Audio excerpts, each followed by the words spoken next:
mewakili direktorat belum tercatat di situ. Baik, izin kami laporkan demikian Pak yang hadir pada kesempatan hari ini. Bapak Ibu sekalian, pertama-tama terima kasih atas waktunya untuk kehadirannya memenuhi undangan kami. Hari ini kita hadir di sini dalam rangka sebagai tindak lanjut atas komitmen yang telah ditandatangani Pak Menko PMK bersama 5 kementerian lainnya bersama KPK kaitannya dengan komitmen pendidikan anti korupsi. Kemudian dalam berbagai kesempatan Pak Menko juga sudah berpesan kepada kami bahwa kami tetap akan harus mengawal pendidikan anti korupsi itu. Karena itu pada pagi ini harapannya kita bisa meningkatkan koordinasi, sinergi, harmonisasi dan pemantauan serta identifikasi permasalahan yang terkait dengan penyelenggaraan pendidikan anti korupsi. Khusus pada kesempatan pagi sampai siang hari ini, mudah-mudahan nggak terlalu lama, kita akan mendapatkan atau berharap bisa mendapatkan informasi dan data terkait dengan permasalahan yang setelah penandatanganan itu bagaimana kita akan menerima informasi langsung dari yang memang di dalam RPJMN menunjuk KPK sebagai PIC pengawal pendidikan anti korupsi sebagai pengampu ini. Kemudian kita juga ingin mendapatkan informasi isu-isu strategis terkait penguatan integritas di sektor pendidikan. Karena itu kami mengundang 5 KL yang memang yang sudah menandatangani, di mana para pimpinan KL menandatangani komitmen bersama itu, plus BPIP karena memang sebagai pengawal Pancasila sebagai bagian dari nilai-nilai yang di dalamnya adalah anti korupsi. Karena itu pagi ini selain kita menerima informasi, update informasi dari KPK, termasuk rencana apa yang bisa kita kerjakan di tahun ini, termasuk dukungan dari teman-teman dari KL yang di mana para pimpinannya sudah mendatangi komitmen anti korupsinya, harapannya dalam pertemuan singkat pagi ini kita bisa memperoleh informasi maupun peluang-peluang kerjasama atau permasalahan yang bisa muncul yang akan kita hadapi terutama di tahun 2026 itu. Karena itu sebelum memulai acara ini kami mohonkan kepada Bapak Deputi Bidang Penguatan Karakter dan Jati Diri Bangsa, Prof. Warsito, untuk memberikan arahan dan membuka rapat pada kesempatan hari ini. Waktu dan tempat kami persilahkan, Prof. Baik, terima kasih Pak Asdep. Assalamualaikum warahmatullahi wabarakatuh. Alhamdulillah, terima kasih. Selamat pagi, salam sehat, salam sejahtera untuk kita semua. Yang saya hormati Pak Gadot, Pak Asdep, Pak Bangun, Bu Dian, dan teman-teman tim. Kemudian juga Pak Iwan, Pak Direktur, terima kasih. Kemudian Bu Elfrida, dan semua teman-teman semua yang hadir dari Kementerian, bukan dari Kemenak, mungkin ada yang hadir? Belum ya. Bappenas online. Baik, terima kasih Bapak sekalian. Mungkin sebagai pengantar sebelum singkat nanti bahwa kami di Keasdepan Penguatan Budi Pekerti memang memiliki kurang lebih 3 pilar utama yang akan kita kawal.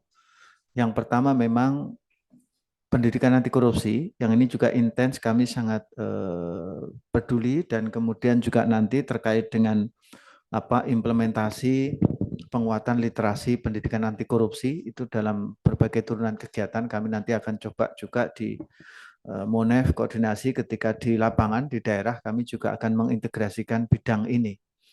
Kemudian yang kedua adalah secara khusus terkait penguatan pendidikan karakter, yang ini koordinasinya dengan Kemendikdasmen, yang itu juga menjadi pilar kami untuk kemudian kita kawal. Itu yang kedua.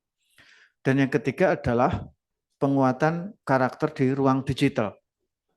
Dan ini benar-benar menjadi pilar yang juga menjadi konsen kami, karena ekosistem ruang digital itu menyasar berbagai ekosistem, sehingga itu menjadi penting ini dengan teman-teman Komdigi.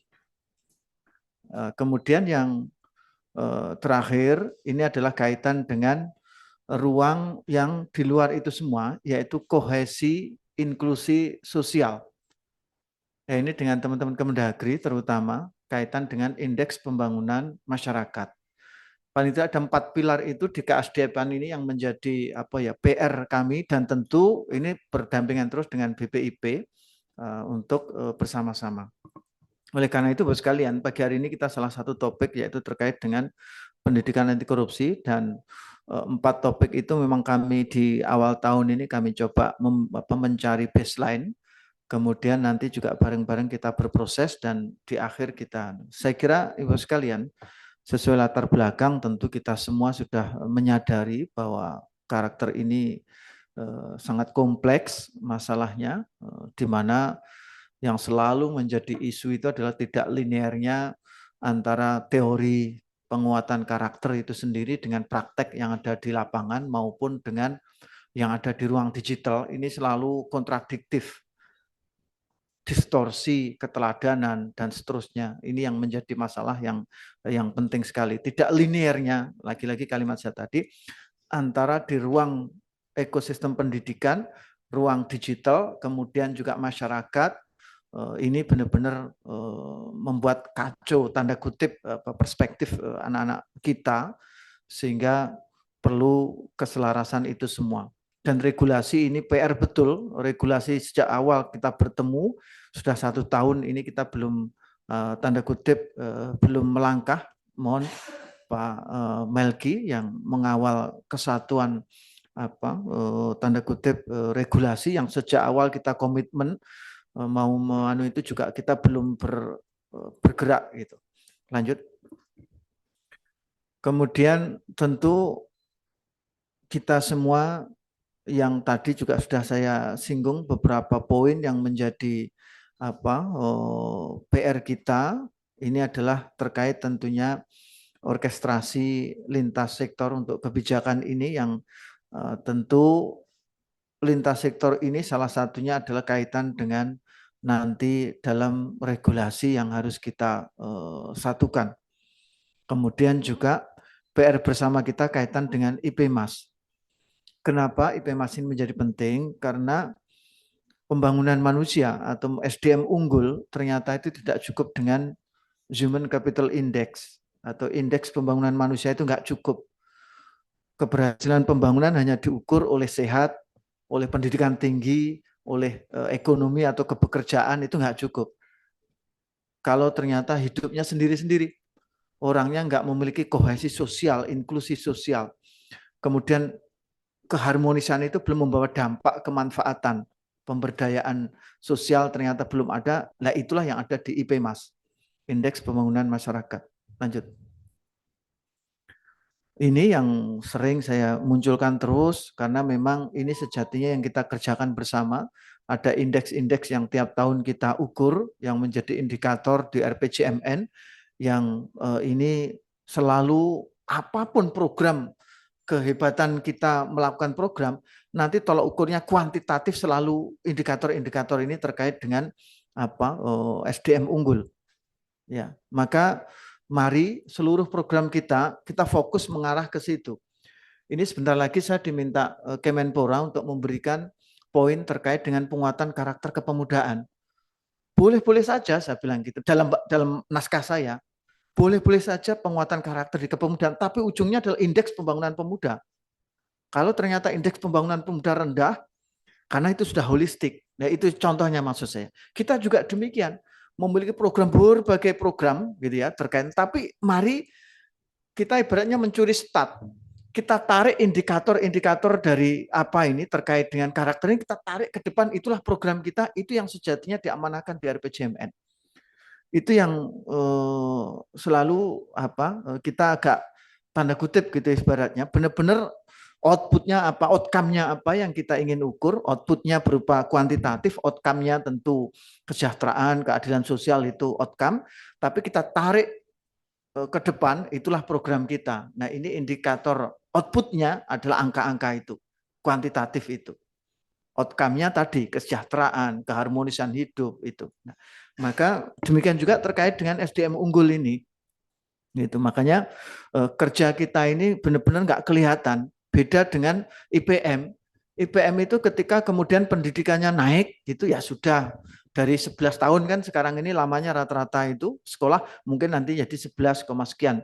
Bukan berarti itu saya mudahkan, bukan, tapi maksud kami indikator kita itu meskipun angka nanti indeks tadi persepsi anti korupsinya sudah tinggi misalkan, tetapi faktanya masih muncul nah ini sejatinya kita juga belum menjawab itu gitu. Makanya kita sangat lebih berat gitu ketika bicara yang sifatnya non istilahnya ini kuantitatif yang kaku seperti angka-angka gitu. Makanya mari kita juga benar-benar kayak gini, misalkan indeks aktualisasi Pancasila, mungkin tiap tahun kita naik, tapi ketika kita dengar cuitan di medsos, di seakan-akan itu runtuh.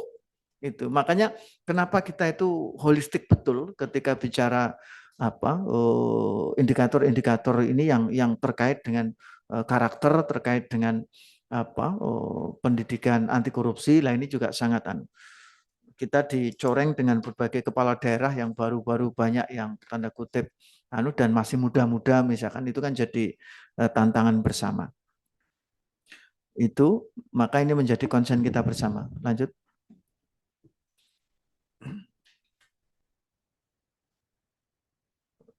Oleh karena itu, lagi-lagi kita ini yang menjadi dasar kita bersama bahwa kita ada 6 item yang harus kita laksanakan bersama.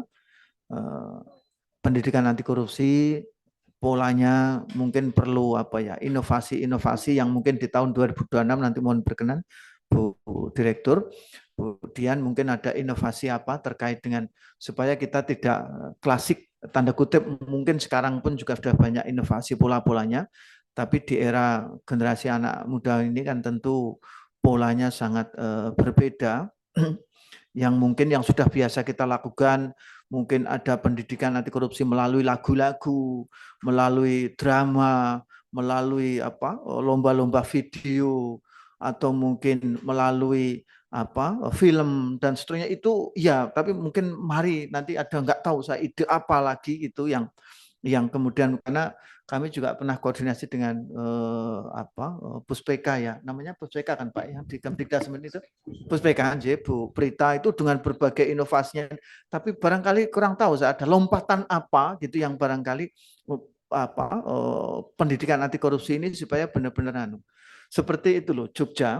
Jogja itu pemerintah DIY itu sangat-sangat komitmen terkait dengan promosi budaya melalui film. Itu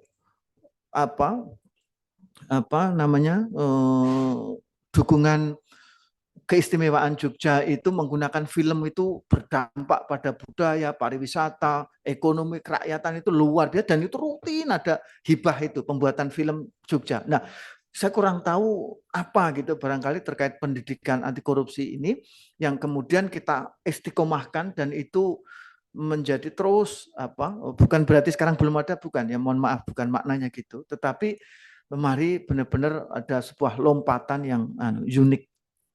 Mungkin nanti silahkan feel free mungkin untuk kita bantu bersama gitu, termasuk pola ajarnya gitu, termasuk BPIP mungkin kayak kita pendidikan aktualisasi Pancasila kan sudah dengan berbagai kebetulan kami mengumpulkan berbagai pola pendidikan karakter itu, kami klasterkan ada sekitar 3, kami punya dokumen sudah ya, kita dokumentasikan. Ada yang melalui konsep boarding school, ada yang melalui mendatangkan pelatih, kemudian pendekatan semi disiplin militer, itu kami kumpulkan ya, berbagai pola itu ada sekitar 5 kelompok besar, dan itu saya juga pernah mungkin paparkan di kesempatan. Nah, mungkin ada lagi pola yang belum ada, yang berbasis masalah itu. Kemudian diskusi yang terbuka tentang perbedaan-perbedaan itu yang dilakukan oleh ketika mahasiswa baru pendidikan 1 semester itu kami kumpulkan semua sekalian. Kami memiliki dokumen yang itu semua. Lanjut. Nah, pola-pola yang tadi itu yang kami kumpulkan itu ternyata tidak serta-merta mudah diterapkan, tergantung adaptif terhadap situasi. Ini maka di kajian kami nanti bisa dibakukan lagi Pak Gadot itu, kemudian itu bisa menjadi bahan teman-teman. Dan ini kebetulan kami juga punya mahasiswa magang yang bisa melaksanakan kajian penguatan itu juga gitu. Jadi kami sejatinya memiliki SDM banyak. Ini perlu benar-benar kekuatan itu. Maka teman-teman sekalian, untuk isu terkait dengan pendidikan anti korupsi yang SPI yang sering sudah rutin kita lakukan, kemudian juga data barangkali kuantitatif terkait dengan proses yang kita lakukan dalam hal ini mata kuliah ataupun modul pendidikan gitu yang terintegrasi di dalam perkuliahan ataupun di dalam pembelajaran. Ini mungkin perlu database yang sangat kuat, kemudian kita benar-benar bisa melihat proses yang kita lakukan itu sejauh apa, kemudian dampak yang kita dapatkan seperti apa, itu benar-benar linear gitu ya. Kemudian tentu kita tidak kalah penting adalah nanti kita selalu dengan daerah itu melalui Kesbangpol dan juga OPD terkait juga ini selalu kami lakukan. Dan bahkan kami selalu terintegrasi. Apa yang menjadi komitmen kami yang tanda kutip kerjasama ataupun lintas kementerian, ketika kami ke daerah itu selalu terintegrasi kami sampaikan.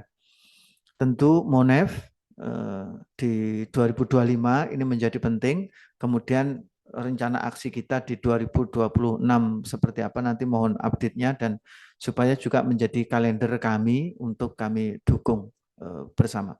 Lanjut. Ini saya kira ini ya dengan dulu kegiatan-kegiatan yang kita lakukan bersama dengan KPK ya saat itu penandatanganan. Kemudian juga kegiatan kami di Bali ini dengan teman-teman Kemendagri. Saya kira di NTT juga dengan Bu Dian dan Pak Deputi saat itu. Lanjut. Nah, oleh karena itu rapat ini tentu mohon nanti stagnasi apa, permasalahan apa, bottleneck apa yang mungkin dalam konteks bottleneck proses atau program maupun bottleneck terkait dengan output itu apa, supaya bisa kita menjadi dasar program di kita ini. Kemudian juga mungkin ada isu apa yang akan dikuatkan. Yang jelas kami pastikan bahwa kami juga menguatkan isu pendidikan anti korupsi ini di ruang digital, koordinasi dengan Komdigi, yang itu juga menjadi konsen kami. Kami menjadi salah satu pilar yang diminta memberikan masukan untuk apa Pak nyebutnya, etika apa Pak? Itu etika dalam berdigital, ya. Yang bukan yang di Komdigi. Komdigi itu apa? Etika apa Pak? Timnya namanya. Kita ada dua tim, yang satu itu roadmap tentang kecerdasan artificial, yang kedua itu etika dalam berdigital dan ber-AI. Itu yang menjadi kami, makanya kalau ini nanti ada hal yang mungkin dititipkan di situ yang substantif, yang penting, kami sangat terbuka dan kami akan masukkan di dalam regulasi perpres yang sedang diproses di Komdigi. Saya kira itu, dan tentunya nanti di 2026 apa yang mungkin sama-sama kita lakukan mumpung masih di bulan Februari gitu ya. Saya kira itu, sekali lagi terima kasih atas perhatian, kehadiran Ibu sekalian memenuhi undangan kami, dan mudah-mudahan karena kita ini berproses, bagian dari proses, mudah-mudahan ikhtiar ini tidak semata-mata melaksanakan tugas, tapi juga menjadikan amal jariah kita untuk memberikan pendidikan yang baik di generasi muda kita, anak-anak kita semua. Saya kira itu Pak Gatot sebagai pengantar, mudah-mudahan ada manfaatnya. Mohon maaf kalau ada yang tidak berkenan. Bila taufiq wal hidayah. Assalamualaikum warahmatullahi wabarakatuh. Waalaikumsalam warahmatullahi wabarakatuh. Terima kasih Pak Deputi atas pengantar dan arahnya. Banyak poin yang kita dapatkan pada kesempatan hari ini. Jadi di satu sisi kita mau tidak mau, suka tidak tahu, penugasan ada di dalam RPJMN.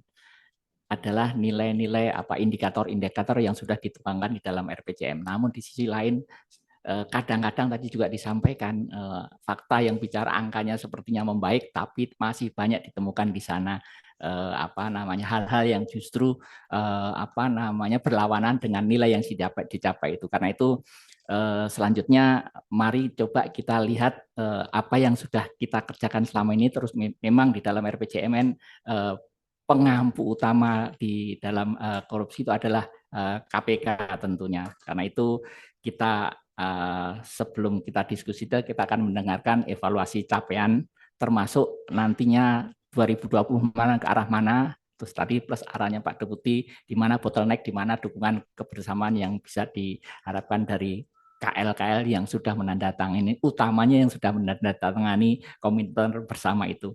Kami persilakan kepada Direktur Jejaring Pendidikan KPK dari Deputi Bidang Pendidikan dan Peran Serta Masyarakat untuk menyampaikan paparannya. Silakan Bu Dian.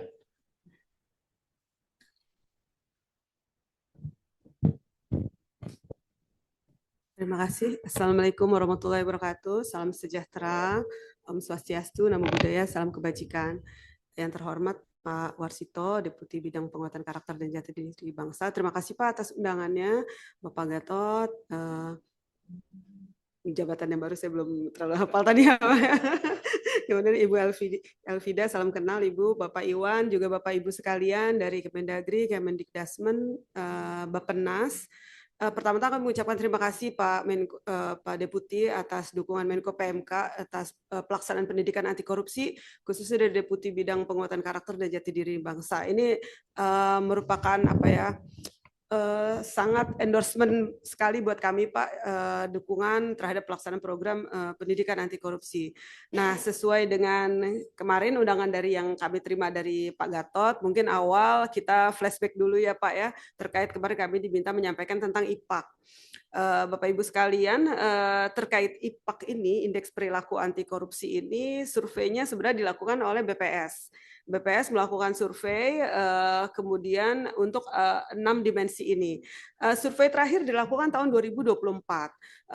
Sayangnya Pak Warsito, Bapak Ibu sekalian, tahun 2025 dan tahun 2026 tidak dilakukan survei lagi karena kemarin informasinya ada keterbatasan anggaran dan lain-lain gitu ya. Jadi sepertinya tidak dilaksanakan juga tahun 2026. Jadi kita terpaksa menggunakan data tahun 2024. Nah, Bapak Ibu sekalian, mungkin kalau bisa lebih mendetail teman-teman BPS bisa menyampaikan ya. IPAK ini ada dua yang dinilai adalah persepsi dan pengalaman. Jadi persepsi bagaimana dia mempersepsikan suatu tindakan itu koruptif atau tidak koruptif, dia permisif atau tidak terhadap tindakan tersebut. Nah, di sini ada subdimensinya, ada persepsi keluarga, ada persepsi komunitas dan juga ada persepsi publik. Kemudian dari hal pengalaman, ada pengalaman publik dan pengalaman lain. Pengalaman publik adalah ketika dia melakukan ikut di pelayanan publik gitu, misalnya mengurus sesuatu. Nah, itu di pengalaman publik dan pengalaman lainnya. Nah, kalau kita flashback, hasilnya dari tahun 2020 sampai 2024, ini skornya sampai maksimal angka 4 ya Ibu Bapak sekalian. Ini agak naik turun gitu. Jadi kalau tahun 2024 tapi hampir semuanya turun gitu. Jadi misal dari indeks persepsi jadi 3,76. Jadi mereka terus dari tahun untuk pengalaman juga jadi 3,89. IPAK secara umum juga turun dari 3,92 jadi 3,86. Jadi secara umum orang semakin permisif terhadap tindakan yang koruptif ya, bukan korupsi bisa PBJ dan nanti, tapi tindakan-tindakan perilaku sehari-hari yang dianggap sebagai tindakan koruptif gitu ya. Nanti ada beberapa contohnya. Next, ini adalah gambaran bagaimana di perkotaan dan pedesaan. Mungkin ini buat teman Bapak Ibu dari Kemendagri gitu bisa untuk melihat bahwa di perkotaan dan pedesaan itu berbeda. Kota tuh malah lebih baik gitu lah, kurang permisif gitu. Mungkin karena pengetahuan dan informasinya lebih mendalam gitu di secara umum gitu ya. Nah, ini ada beberapa hal yang dicatat dalam survei IPAK tersebut. Ini hal-hal yang sehari-hari gitu kita hadapi. Jadi ini mungkin masuk juga dalam ruang lingkup yang disosialisasikan baik dari BPIP maupun dari Mendagri gitu ketika ke lapangan. Misalnya, ini contoh yang disurvei oleh BPS adalah masyarakat yang menganggap tidak wajar sikap seseorang menerima uang tambahan dari pasangan tanpa menanyakan asal-usul itu 75%. Ini turun gitu. Jadi dianggap wajar saja menerima uang yang sebenarnya tidak jelas dari mana. Ini kan sebenarnya kalau dari undang-undang KPK ini nggak masuk gitu ya, nggak masuk ke dalam undang-undang KPK, tapi ini masuk dalam perilaku koruptif gitu ya. Terus masih ada nih turun, jadi yang masih masyarakat yang menganggap tidak wajar seorang pegawai negeri menggunakan kendaraan dinas untuk keperluan pribadi. Jadi yang menganggap tidak wajar itu turun gitu. Jadi semakin banyak yang menganggap wajar. Ini beberapa tindakan-tindakan yang dipotret gitu ya. Kemudian masih ada terkait misalnya kewajaran dalam memanfaatkan hubungan keluarga dalam seleksi mahasiswa baru, murid. Nah ini PR kita bersama ya, mungkin dari teman-teman dari Kemendikdasmen, bentar lagi SPMB dan lain-lain gitu ya. Ini sesuatu yang akan berulang gitu ke persepsi masyarakat masih seperti ini. Kemudian terkait politik uang, kemudian ada juga terkait uang milik anggota, penggunaan uang milik keluarga tanpa seizin pemilik. Kemudian membantu masyarakat yang menganggap tidak wajar sikap pengurus RT RW membantu calon kepala daerah untuk pembagian uang. Ini terkait politik uang. Ini kan pentingnya Pak sebagai yang biasa memegang politik. Jadi ini adalah hal-hal yang mungkin pendidikannya memang tidak bisa formal di sekolah saja, tapi mungkin nanti lewat pendidikan yang karakter yang ada di Pancasila maupun ada di Mendagri ya, itu mungkin yang bisa kita tanamkan bersama-sama Ibu Bapak sekalian. Mudah-mudahan kita berharap sih nanti ke depannya IPAK ini bisa dilakukan lagi karena ini mengukur persepsi secara umum gitu ya. Terus kemudian yang kami rasakan yang memang belum adanya kebijakan payung yang mengikat seluruh KL dalam pendidikan anti korupsi gitu ya. Jadi belum terencana dan merata. Jadi kesannya ini adalah tugas sektoral masing-masing gitu di KPK saja. Padahal sebenarnya kalau dari perilaku koruptif itu sebenarnya kita semua punya kewajiban yang sama gitu ya. Terus kemudian ketika pengambilan data IPAK ini adalah ternyata waktu itu setelah Pilpres ya, kalau nggak pokoknya setelah Pilpres, jadi mungkin turunnya bisa jadi disebabkan oleh hal tersebut gitu ya, karena masih momentum nasional gitu ya. Kemudian data IPAK ini masih bersifat nasional, jadi kita masih belum paham benar sampai di level bawah seperti apa. Kemudian juga perubahan lokasi IPAK ini terkait datanya ya Bapak Ibu sekalian. Nah kemudian saya lanjut saja ke data SPI pendidikan. Mungkin Bapak Ibu sekalian sudah pernah mendapatkan ini ya hasilnya terkait ini. Jadi mungkin saya akan sedikit cepat gitu bahwa pendidikan anti korupsi ini sebenarnya bisa dilakukan melalui pendidikan formal, non formal dan informal. Jadi memang kerja sama kita bersama Ibu Bapak sekalian. Nah, kemudian kalau SPI pendidikan itu memang tujuannya memotret dan memetakan kondisi integritas pendidikan di Indonesia, kemudian mengevaluasi capaian perbaikan dalam pembangunan integritas pendidikan dan tercapai SDM integritas pendidikan berintegritas. Oh iya, silakan Pak. Terima kasih Pak.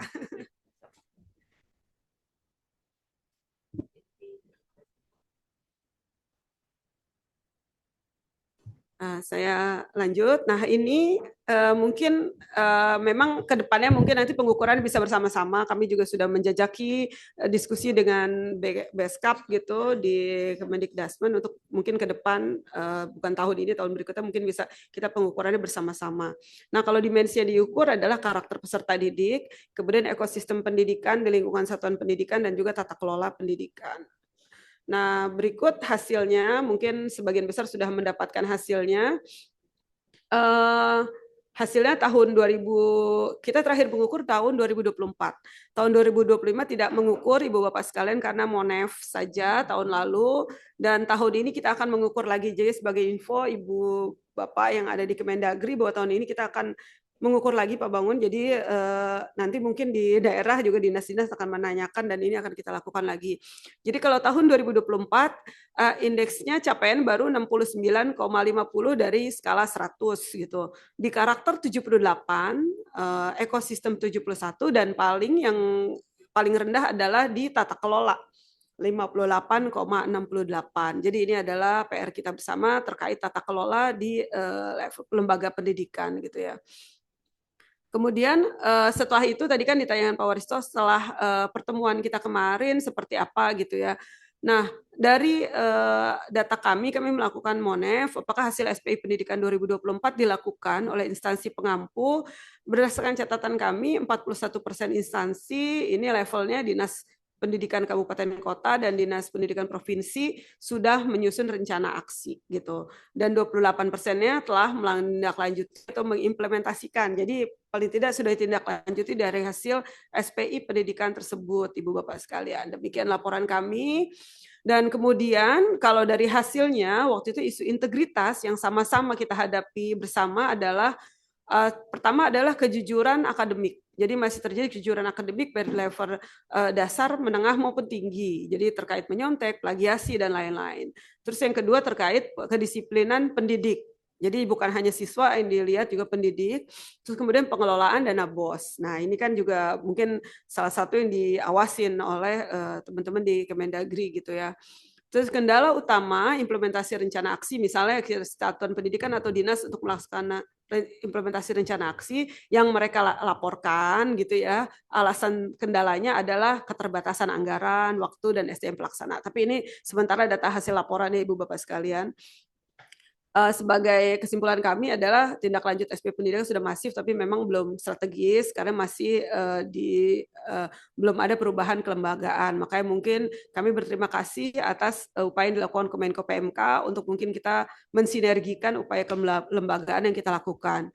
Kemudian kapasitas teknis sudah kuat, nah ini sama. Kemudian kita masih membutuhkan dukungan pusat sebagai fasilitator dan juga sebagai penggerak sistemik. Nah, kalau untuk kait setelah waktu itu kita tanda tangan ya, kita sudah pada tanggal 24 April menandatangani komitmen bersama. Komitmen bersama waktu itu dihadiri oleh para menteri, tadi juga sudah disampaikan oleh Pak Warsito terkait dokumennya, dan kami juga setelah itu melakukan pertemuan lanjutan dengan Menteri PMK, kemudian Menteri Diktisayante dan Menteri Dalam Negeri gitu terkait tindak lanjutnya gitu. Next. Nah, kemudian ini tadi sudah ya. Next berikutnya adalah yang kita sudah lakukan, Ibu Bapak sekalian. Salah satunya misalnya setelah itu alhamdulillah dari Kemendikdasmen menyambut baik, kami bekerja sama dengan Pusat Kurikulum sudah menyusun panduan untuk insersi pendidikan anti korupsi untuk level dasar dan menengah, Ibu Bapak sekalian. Nah, kemarin waktu kami bertemu dengan Pak Mendagri gitu, mereka menyampaikan bahwa mereka siap mendukung. Jadi sebagai informasi bahwa sekarang di 85% daerah baik level kabupaten kota maupun provinsi sudah ada keputusan daerah perkada terkait kewajiban pendidikan anti korupsi di daerah. Tapi implementasinya memang kami tidak bisa MONEF secara langsung, Pak. Nah, kemarin dari Pak Mendagri disampaikan bahwa dengan adanya kepala daerah baru terpilih tahun lalu ya, kemudian juga banyak yang baru dan lain-lain, ada kemungkinan bahwa SE yang dari Mendagri-nya itu diperbarui. Tapi mereka juga menunggu setelah ada materi dari Mendikdasmen, Pak. Jadi nanti setelah ada bahan ajar panduan dari Dikdasmen sudah jadi, yang dari Puskur bulan ini sebenarnya sudah proses layouting. Jadi kalau bisa sudah jadi, nanti mungkin bisa kita semacam launching bersama KPK, Mendikdasmen dan juga Mendagri terkait panduannya tersebut. Kami juga sudah menyiapkan buku bahan ajar. Nah, terkait di Diktisentek, mungkin sebagai info kepada Ibu Elvida, bahwa dengan Diktisentek, alhamdulillah juga dengan kerjasama dari BPIP dan juga Dirjen Dikti, ini dimasukkan ke dalam MKWK terkait pendidikan anti korupsi masuk di satu bab di Pancasila. Nah, kami berterima kasih sekali kepada BPIP. Jadi memang tadi juga ngobrol dengan Pak Mangun bahwa mungkin salah satu perwujudan cinta kebangsaan, cinta negara itu adalah orang dengan bersikap anti korupsi ya, dan itu bisa terwujud di berbagai bentuk gitu ya. Itu sudah masuk di modul Pancasila, tapi sepertinya masih proses finalisasi ya. Jadi nanti insya Allah ada satu bab dan itu bisa diajarkan dalam 3 kali. Jadi insya Allah sudah masuk gitu ke dalam materinya. Nah, kemudian dengan Insus Kemendagri juga kami sudah ada pertemuan dan mereka akan ikut mengawal nanti terkait pelaksanaan SPI Pendidikan tahun 2026 beserta MONEF-nya Pak Gatot. Jadi kami sampaikan seperti itu. Nah, mungkin itu yang bisa kami sampaikan terkait yang sudah dilakukan pasca pasca kita komitmen bersama. Alhamdulillah para kementerian sangat menyambut baik dan bekerja sama langsung dengan kita, dan juga kita juga sedang melakukan beberapa drafting PKS dengan Dikti Saintek ya, dan juga dengan Kemenak, dan juga dengan dan Kemenak terkait koneksi data siswa maupun data guru terkait pendidikan anti korupsi, dan dengan Dikdasmen malah sudah ditandatangani PKS interkoneksi datanya gitu. Nah, tahun ini kami akan melaksanakan lagi SPI Pendidikan ini sebagai informasi awal Ibu Bapak sekalian. Kita sudah mulai nanti persiapan survei Juni September, pelaksanaan surveinya nanti di April Juli. Insya Allah di April Juli akan dilaksanakan survei. Data kami mendapatkan randomisasi samplingnya dari BPS. Jadi BPS yang memilih sampling. Jadi mohon izin Bapak Ibu dari Kemendikdasmen bahwa ini nanti kami akan koordinasi terkait data yang sudah dipilihkan oleh BPS. Nah, mungkin itu yang bisa kami sampaikan secara masih ada ya, lanjut. Nah, kalau dari yang kami bisa sampaikan bahwa untuk upaya kolaborasi memang dibutuhkan adanya perangkat hukum yang dapat mendorong implementasi PAK, langsung advokasi, kemudian butuh implementasi pendidikan anti korupsi ke dalam kurikulum. Nah, itu berikutnya adalah standarisasi materi, bahan ajar, dan standar kompetensi. Nah, kami tentunya akan bekerja sama dengan kementerian terkait, misalnya pelatihan guru dan lain-lain gitu. Kemudian nantinya tentunya evaluasi dan penyelarasan nilai anti korupsi dengan nilai karakter bangsa. Ibu Bapak sekalian, mungkin tadi sampaikan oleh Pak Warsito butuh cara-cara lain untuk menginsersikan nilai-nilai integritas atau anti korupsi. Kami siap bekerja sama dengan program-program yang ada di Kementerian Bapak Ibu sekalian. Sebagai informasi di kami sudah masuk mungkin melalui ada kita film anti korupsi gitu. Jadi bisa juga nanti kalau misalnya ada kegiatan bisa diputarkan. Kami juga melakukan ada keluarga berintegritas gitu ya. Jadi memang ini kan kalau di di pembangunan karakter, keluarga juga termasuk salah satu ekosistem yang perlu dibangun ya Ibu Bapak sekalian ya. Jadi mungkin kami bisa kerjasama karena kami sulit untuk mencapai keluarga-keluarga secara masif. Mungkin dari Bapak Ibu sekalian punya tangan-tangan yang lebih panjang gitu ya.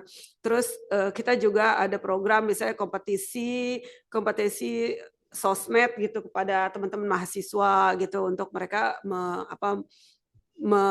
memberikan semangat untuk pendidikan anti korupsi dengan cara yang lebih anak sekarang ya, lebih Gen Z, lebih Gen Alpha gitu ya, lebih itu kita coba berbagai cara, tapi kami tentunya siap mendukung misalnya ada kegiatan-kegiatan yang membutuhkan kolaborasi dengan KPK, dan kami juga mohon nanti kalau misalnya kami ada membutuhkan kolaborasi dari Bapak Ibu sekalian, kami juga akan menghubungi Ibu Bapak sekalian. Mungkin sekalian itu yang bisa kami sampaikan Ibu Bapak sekalian terkait update-nya. Sekali lagi mengucapkan terima kasih atas forum ini dan juga terima kasih atas undangan Menko PMK untuk menindaklanjuti komitmen bersama yang kita tandatangani tahun lalu. Sekian, Assalamualaikum warahmatullahi wabarakatuh. Salam sejahtera untuk kita semua. Baik, terima kasih Bu Direktur Bu Dian Novanti. Kan berarti kan survei penilaian integritas pendidikan SPI tahun ini akan dilaksanakan. Kalau di RPJMN mungkin indeksnya itu berarti indeks IIP itu ya, indeks integritas pendidikan itu, atau ada kaitan. Jadi nanti outputnya adalah IIP-nya itu ya. Iya, tapi yang masih masuk di RPJMN masih yang masuk IPAK, Pak. Oh. Jadi makanya mikir agak untuk yang ke KPK masih yang masuknya IPAK. Jadi IP itu belum dimasukkan, tapi kami juga masih sudah muncul Bu di RPJMN ada IIP. Mungkin enggak di KPK atau di Bappenas. Indeks integritas. Oh, indeks integritas. SPI, Pak. SPI tanpa bukan iya, itu yang menilai tata kelola di KL Pak. Jadi yang itu sudah muncul itu SPI. Baik. Itu Rosmaris baru. Baik. Oke, baik. Oh, ya. Baik, terima kasih Bu Dian atas paparannya termasuk berbagai capaian, termasuk beberapa kendala tadi. Nah, kita mulai membuka diskusi. Tadi sudah disampaikan apa namanya Kemendagri panduan surat edarannya juga sudah berbagai daerah juga sudah mengeluarkan apa namanya perkada ya kepala daerah, baik yang kepala daerah baru maupun yang lama khususnya, karena itu proses-proses 2000 sebelum 2024 itu kayaknya gubernur-gubernur yang era yang sebelumnya ya. Saya nggak tahu apakah ini nanti dilanjut, tetapi sebetulnya SE itu kan masih berlaku selama ini berlaku terus ya Pak ya. Jadi artinya sebetulnya harusnya apa namanya para kepala daerah di berbagai apa nama yang kepala daerah baru yang barusan kemarin dilantik itu harusnya ini menjadi harapannya masih menjadi perhatian. Makanya ini mungkin nanti kami berharap besar kepada Kemendagri untuk membuat catatan khusus ini. Apakah memang pastinya saya pasti sudah concern karena harusnya di apa namanya RPJMD-nya juga itu juga sudah muncul. Baik, Bapak Ibu sekalian, untuk pertama-tama mungkin kami mengundang dari Kemendikdasmen, kemudian salah satu penandatangannya, kemudian termasuk tadi insersi-insersi apa mata pelajaran atau mata kuliah dikti yang sudah masuk di di KPK dan sepertinya sudah bekerja sama. Cuman dengan Puskur hari ini Puskur nggak diundang ya Mas ya? Puskurnya nggak ada ya, baik. Karena itu mohon apa namanya komentar dari Kemendikdasmen mulai dari Pak Iwan dulu, silakan Pak.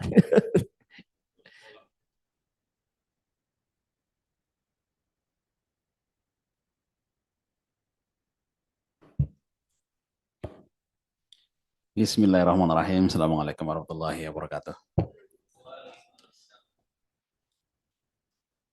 Terima kasih Pak Asdo, Pak Gatot, kesempatannya hari ini diundang untuk ikut berpikir keras sebetulnya ini ya. Karena korupsi itu sulit sekali dihentikan di Indonesia sesungguhnya. Ya. Tapi komitmen dari Kementerian Pendidikan Dasar dan Menengah ini juga program prioritas Menteri antaranya pendidikan karakter. Yang sudah barang itu di dalamnya selain etika dan sebagainya ada pendidikan anti korupsi. Dan secara konkret kami di setiap persuratan di kami selalu menyampaikan tadi seperti kami 7 di Direktorat Jenderal GTKPG itu kemarin mendapatkan ZIWBK. Itu secara konkret kalau di tempat kami ya selalu ditekankan setiap kegiatan apapun itu di persuratan menyampaikan bahwa di Direktorat kami sedang membangun zona integritas wilayah bebas korupsi. Dan alhamdulillah juga sudah 7 unit di kami sudah mendapatkan yang terbaru kemarin dari Menpan. Artinya upaya-upaya konkret sudah kami lakukan di direktorat. Kemudian yang dikembangkan di PSKP juga sudah berantu mensupport pendidikan anti korupsi melalui standar-standar pendidikan yang dikembangkan. Kalau di direktorat kami, di SPSTK, itu juga ada 2 itu, dan pendidikan karakter etika. Di dalam pelatihan bakal calon kepala sekolah itu juga diinsertkan terkait dengan anti korupsi ini karena kami memahami dalam konteks memahami itu menyadari ya di sekolah-sekolah itu kan mengelola dana bos misalkan itu tadi juga disampaikan itu sangat riskan sekali dan Pak Menteri juga menyampaikan agar tidak boleh salah dalam mengelola dana bos. Nah, itu juga di rawat kami juga kami latih itu bagian tim keuangan itu di Tendik agar bagaimana mengelola dana itu sesuai dengan ketentuan. Ini sudah barang untuk menghindari yang terjadi di beberapa kasus tentang penyalahgunaan dari dana bos. Nah, sehingga secara konkret di kementerian sudah melakukan berbagai upaya terkait dengan pendidikan yang secara nyata dalam konteks implementasinya. di dalam persekolahan sudah barang tugas disampaikan tadi melalui PSKP untuk bagaimana panduan pendidikan anti korupsi bagi anak-anak sekolah itu di PSKP. Kalau yang di kami sudah pada implementasinya. Jadi setiap saat pembukaan acara, setiap resmi itu kami menyampaikan bahwa kami sedang menuju bahasanya kan serang menuju bebas anti korupsi, karena itu kami tidak menerima gratifikasi dan sebagainya. Itu selalu disampaikan seperti menyampaikan kalau tanggap bencana. Jadi setiap acara besar itu ada di awal itu, jika terjadi gempa bumi maka nah, kalau ini korupsi sampaikan bahwa kegiatan Bapak Ibu di dalam persuratan juga sama, bahwa di Direktorat kami sedang menuju bebas korupsi, karena itu kami tidak menerima gratifikasi. Itu secara lisan, edaran maupun implementasi di lapangan. Jadi Kementerian Pendidikan Dasar Menengah secara umum, saya wakil dari KSPSTK mendukung ini semua karena ini bagian penting dalam membangun budaya bangsa yang kalau melihat dari yang tadi disajikan itu agak mengkhawatirkan sebetulnya ya. Menurunnya itu jangan sampai dampak dari tadi kan habis pasca pemilu itu ya. Jadi jangan sampai malah pemilu itu malah menurunkan integritas ini kita bangsa ini dalam berbangsa. Ini kan jadi paradok. Ini tetapi itu fakta yang kita lapangan di lapangan ya. Fakta di lapangan pada saat saya jadi ketua sekretaris RT itu ya. Pertama menghadapi itu sulit sekali. Datang dan sebagainya. Nah itu jangan sampai di negeri ini justru malah itu barangkali tadi menyasar keluarga, saya setuju sekali. Keluarga itu di RT itu luar biasa ini. Jadi sesuatu yang kami tolak itu masyarakat malah mensupport, kan repot. Saya bilang saya tidak bisa menerima. Pertama saya pribadi nggak membutuhkannya, kedua nggak seberapa dengan iming-iming silaturahmi dan sebagainya. Tetapi faktanya masyarakat juga tidak masalah lah, repot. Jadi kalau saat tadi menurun, saya jadi percaya dengan survei tadi sebetulnya itu. Karena masyarakat itu juga tidak seperti yang kita bayangkan. Kita mengkhawatirkan dengan kondisi ini, tetapi masyarakat juga bukan support. Ini juga barangkali bagian penting di dalam pendidikan, dan kami di Kementerian juga anak-anak yang kita bangun. Kedua, guru-guru kita. Tidak kami kepala sekolah kita. Dan yang terakhir pasti dukungan dari PSKP itu yang secara dokumen untuknya. Terima kasih saya kira. Mungkin Pak Minhajul mau menambah juga Pak Minhajul. Ini lebih konkret karena yang ngurus anak SD. Ya. Mungkin Pak Minhajul mungkin ya. Baik, terima kasih. Assalamualaikum warahmatullahi wabarakatuh. Ini dari Pak dari Direktur ada Pak? PAUD. Oh, dari PAUD juga ada Pak nanti. Perkenalkan saya Minhajul Ngabidin dari Direktorat SD di tim kerja pembinaan peserta didik dan di Ditjen PDM di tim kerja penguatan pendidikan karakter. Senyampang dengan kebijakan atau program kerjasama kita ini, kami laporkan yang pertama bahwa di Ditjen PAUD, Dikdas, dan Dikmen itu kita membentuk tim prioritas yang salah satunya adalah penguatan pendidikan karakter. Tentu ini semacam membersamai atau sebagai kolaboran dengan pusat pendidikan karakter ya.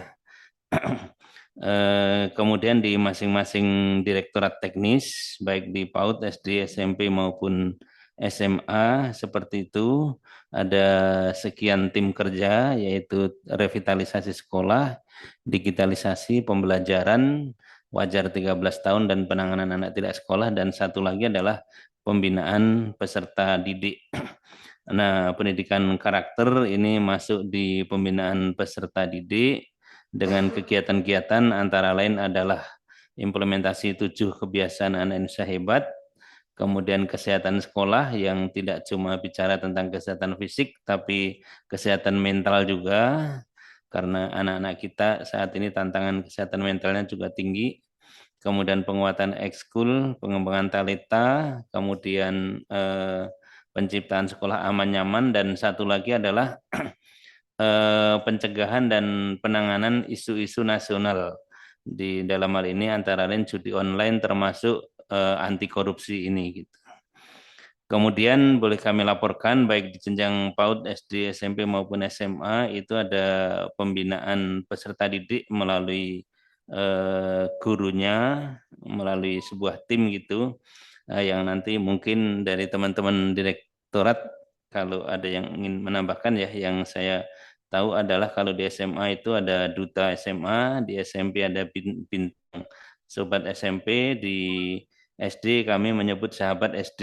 Jadi sahabat SD ini adalah tim di sekolah yang kita tugasi sebagai agen perubahan untuk mulai dari dirinya memperbaiki karakternya dan juga mengajak teman-temannya.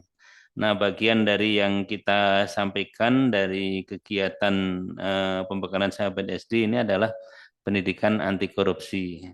Nah, ini juga kami laporkan tadi pagi dan saat ini sepertinya masih berjalan ya. Kita juga rapat dengan KPK untuk mendapatkan bahan-bahan berkaitan dengan edukasi integrasi anti korupsi di satuan pendidikan. Tadi dari KPK ada Pak Rahmat Handoko, ada Bu Nia Puspita ya dan lain sebagainya. Kemudian juga yang kedua yang kami lakukan adalah kalau di semua jenjang nih SD, SMP, SMA itu adalah bootcamp anak Indonesia hebat.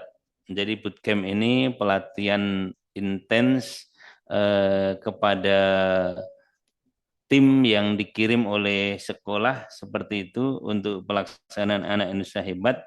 Nah, ini juga bagian yang kita sampaikan juga tentang pendidikan anti korupsi ini. Nah, untuk hal ini memang kami memerlukan dukungan baik material yang berupa modul-modul buku maupun instrumen dan juga SDM. Konsep kami bahwa edukasi pendidikan anti korupsi ini bisa dilakukan secara terintegrasi di semua aktivitas yang ada di sekolah.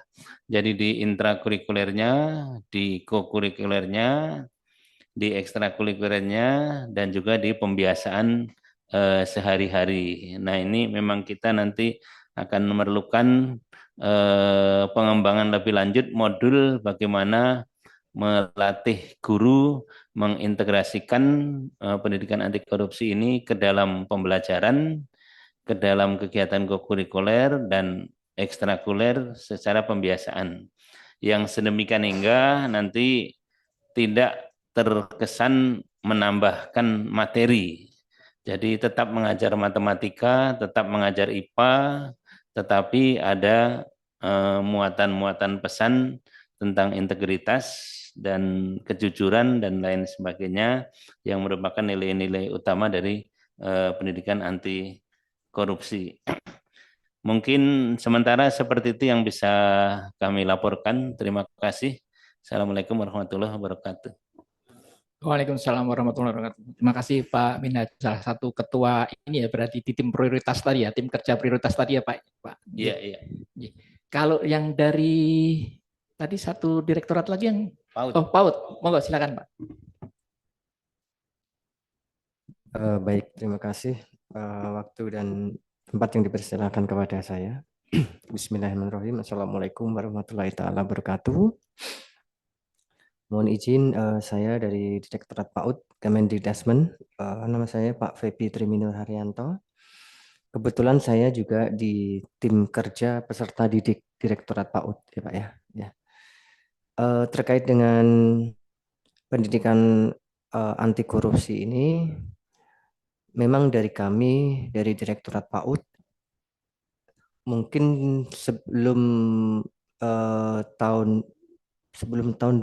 kira-kira tahun 2022 ya atau 2021 mungkin kami akan melacak dulu, itu pernah mengeluarkan suatu modul atau bahan ajar bagi guru PAUD atau pendidik PAUD terkait dengan pendidikan literasi finansial bagi anak-anak PAUD.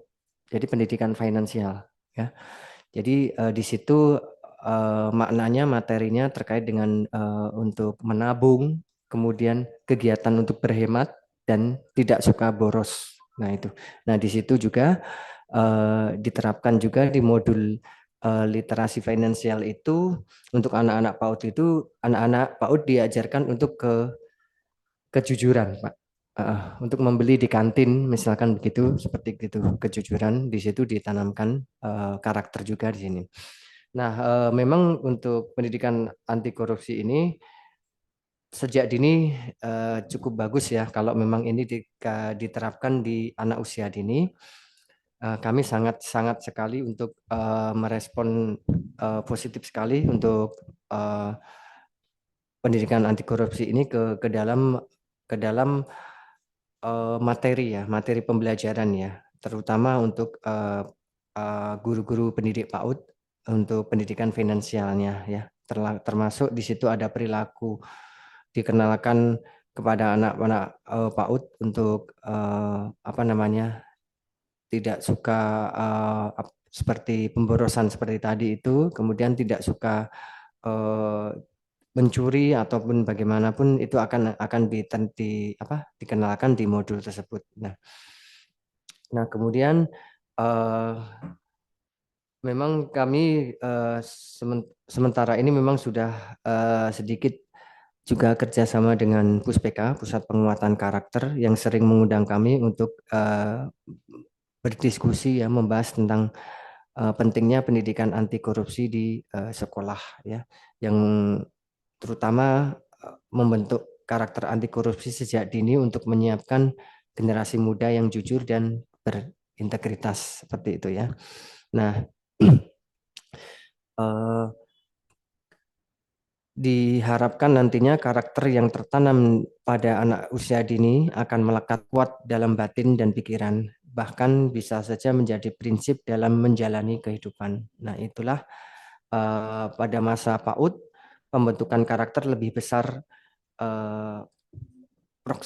porsinya ya, dan mudah diterima begitu.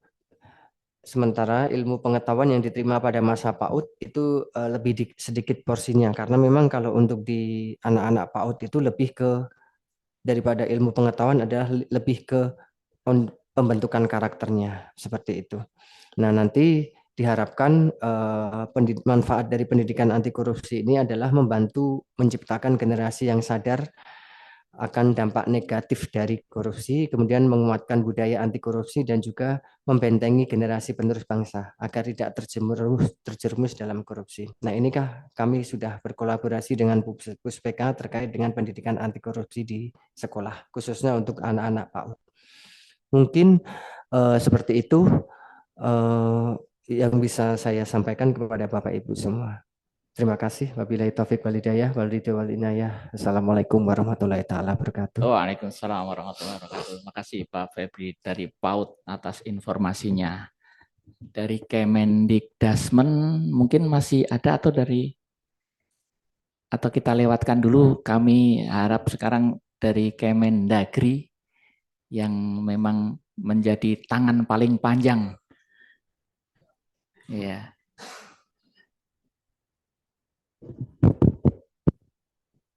Baik. Assalamualaikum warahmatullahi wabarakatuh. Selamat pagi, salam sejahtera untuk kita semuanya.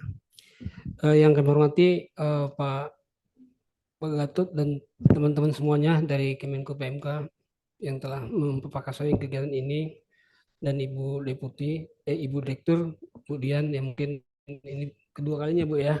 Nah, semoga nggak bosan lah untuk berbicara anti korupsi, dan teman-teman dari Dikdasmen dan semuanya kita yang hadir di sini yang di Zoom. Jadi kami dari Kemendagri pada prinsipnya seperti kata Pak Deputi akan tetap menindaklanjuti untuk dalam rangka regulasinya, karena bagaimanapun peran Kemendagri itu lebih banyak kepada yang arahnya monep kalau dalam kebijakan, tatanan kebijakannya itu ditindaklanjuti oleh kepala daerah. Nah kalau di Kemendagri untuk yang namanya pendidikan kesehatan itu Bu Dian ada di Bangda. Saya lagi komunikasi sama direktur, dan direktur kita yang sekarang ini adalah yang dari Bangda, kebetulan tugas luar. Nah, jadi kesehatan di Bangda sana.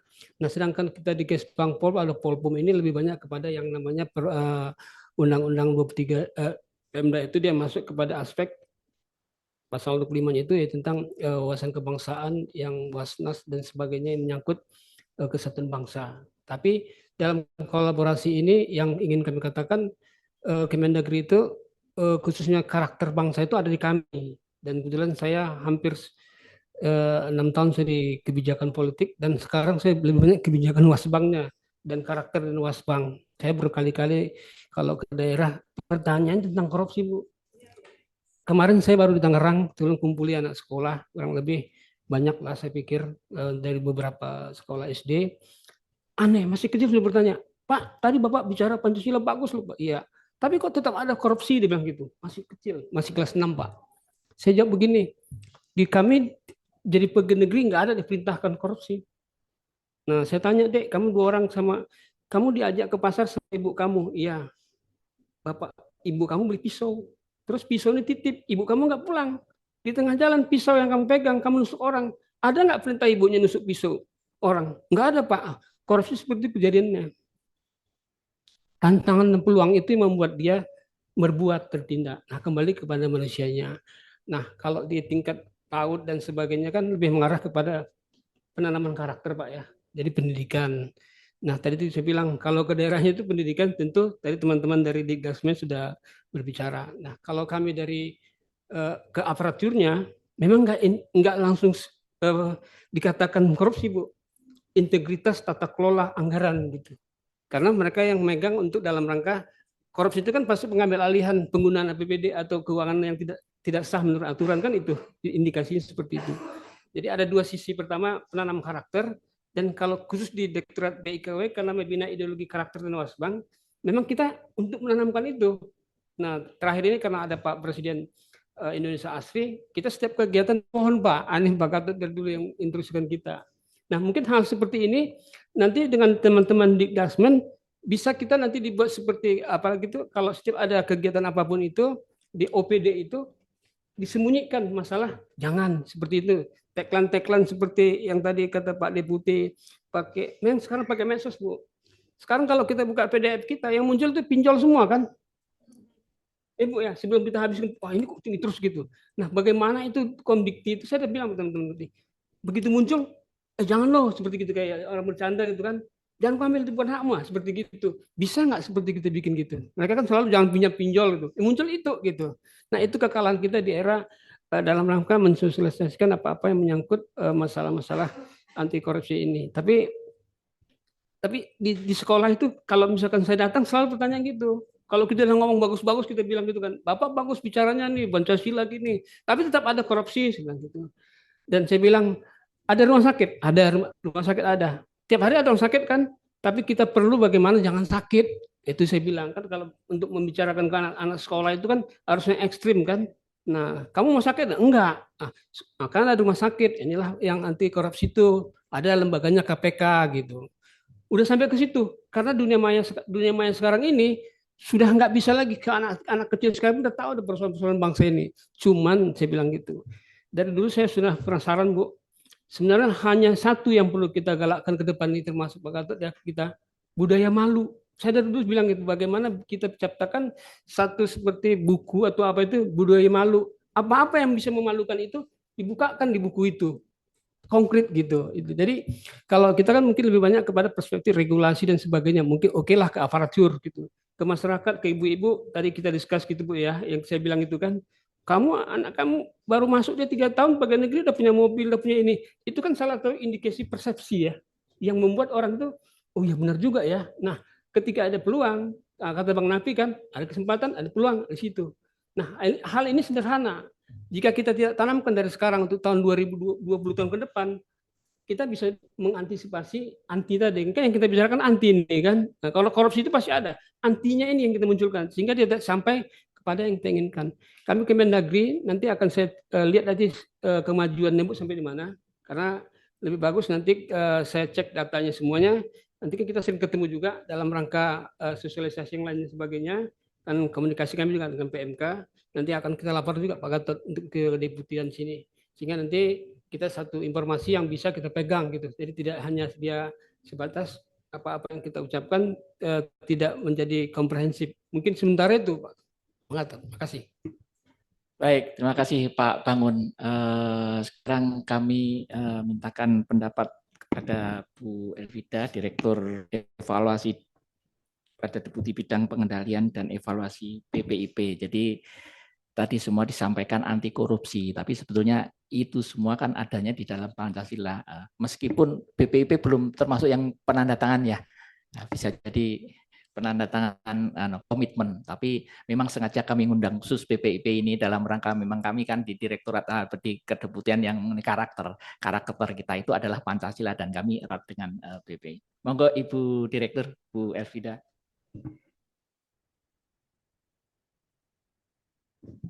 Terima kasih Pak Asdep yang kami hormati Ibu Direktur Jaringan, kemudian teman-teman semua dari Kemendagri, Kemendikdasmen, Kemendikti enggak ya? Kemendikdasmen ya.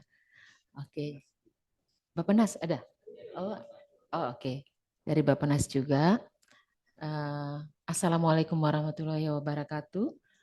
Selamat pagi, salam sejahtera, Om Swastiastu. Namo Buddhaya, salam kebajikan, rahayu, rahayu, rahayu, salam Pancasila. Agak lemes nih, puasa kali ya.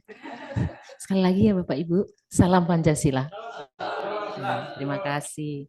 Ya, salam Pancasila, salam pemersatu lah ya, gitu ya. Baik, Bapak Ibu sekalian, korupsi kayaknya kayak udah bagian dari kita ya, gitu ya.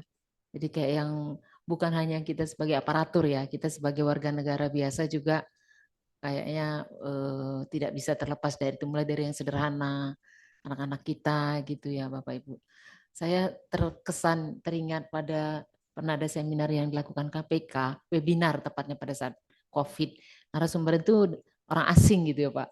Itu menggelitik banget bagi saya, nggak terpikir, tapi ya kita sangat mendasar sekali rupanya kalau mau merubah persepsi kita tentang korupsi gitu. Jadi orang Indonesia katanya itu memandang eksistensi seseorang dari keberadaan materinya, dari jabatannya, dari pangkatnya seperti itu.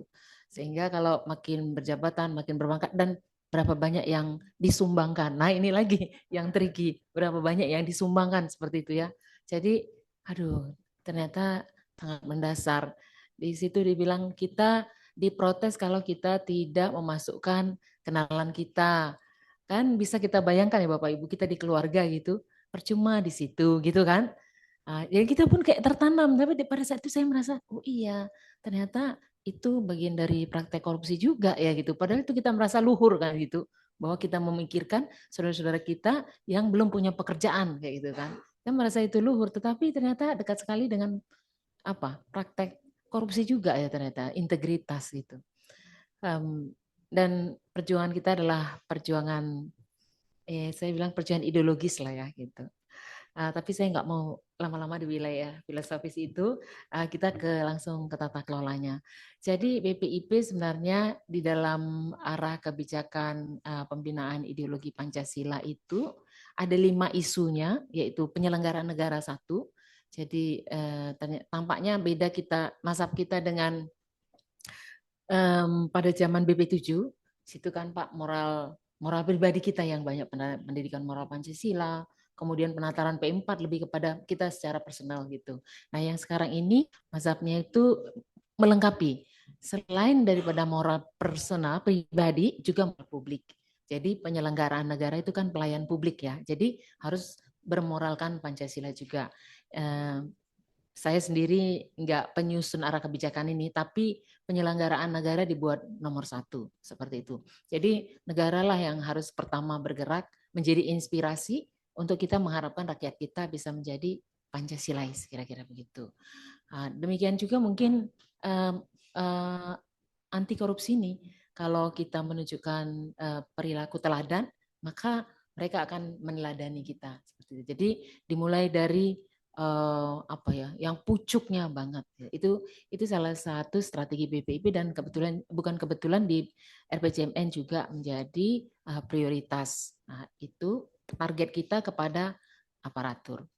Kemudian yang kedua adalah isunya tentang kebinekaan, keteladanan dan kepribadian dalam kebudayaan. Itu mungkin ada hubungannya dengan ASDEP ini ya Pak ya.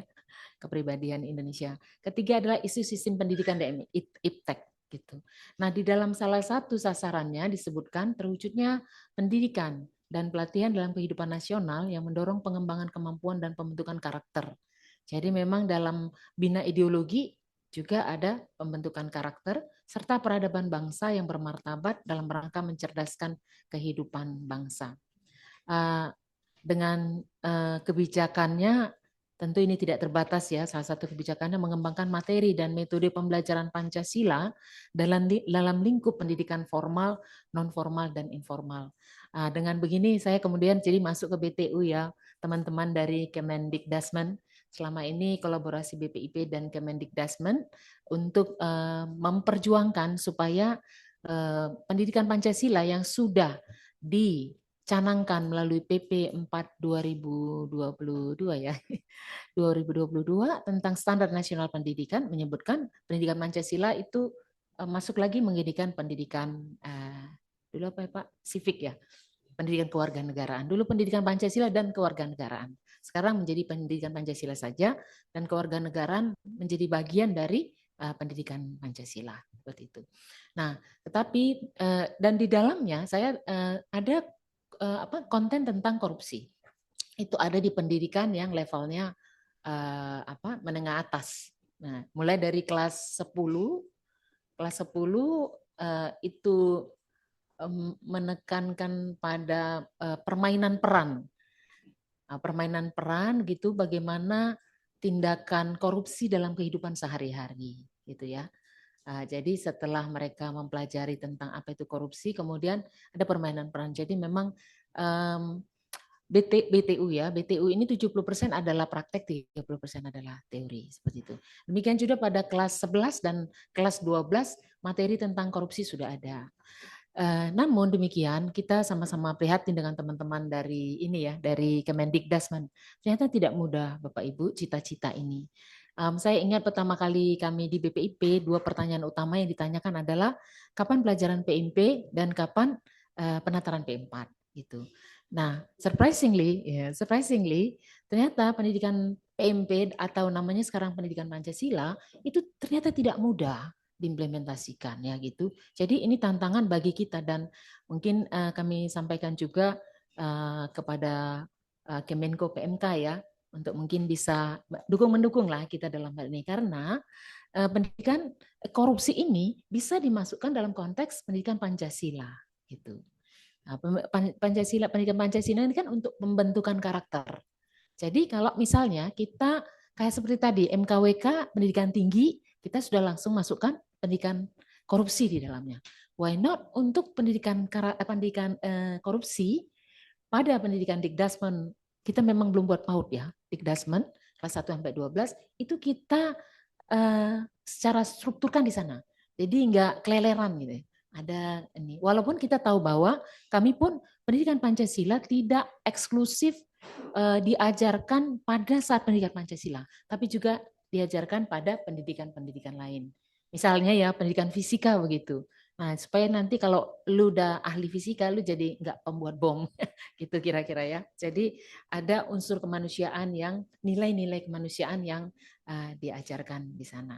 Jadi kami ini satu permohonan kami supaya usulan kami supaya pendidikan korupsi bisa kita satukan saja di bawah bendera pendidikan Pancasila karena di dalamnya pun sudah ada. Nah, ini kita masukkan kebetulan ya formally itu ada di kelas 10, 11 dan 12. Kemudian tentang inkonsistensi indeks dengan fakta lapangan. Ya memang ini kadang kita takut ya mengeluarkan indeks ya. Karena nanti orang tanya, serba salah. Kalau indeksnya naik, faktanya begini di lapangan. Kalau indeksnya turun, lu ngapain aja kata presiden atau Pak Menko ya gitu. Ini bahasa ininya aja ya, populernya saya sampaikan. Tapi memang ya kalau memang begitu ya begitu. Ya kan? Kalau memang begitu. Jadi tidak selalu indikator-indikator yang kita gunakan itu menggambarkan situasi di lapangan seperti itu kan, karena itu berkembang, isu-isu di lapangan itu kan berkembang gitu ya. Tapi ya Kita harus terus mengeluarkannya. Dan kemudian tentang koordinasi indeks ini. Jadi saya ingat teman saya pernah mengusulkan tentang pohon indeks. Gitu.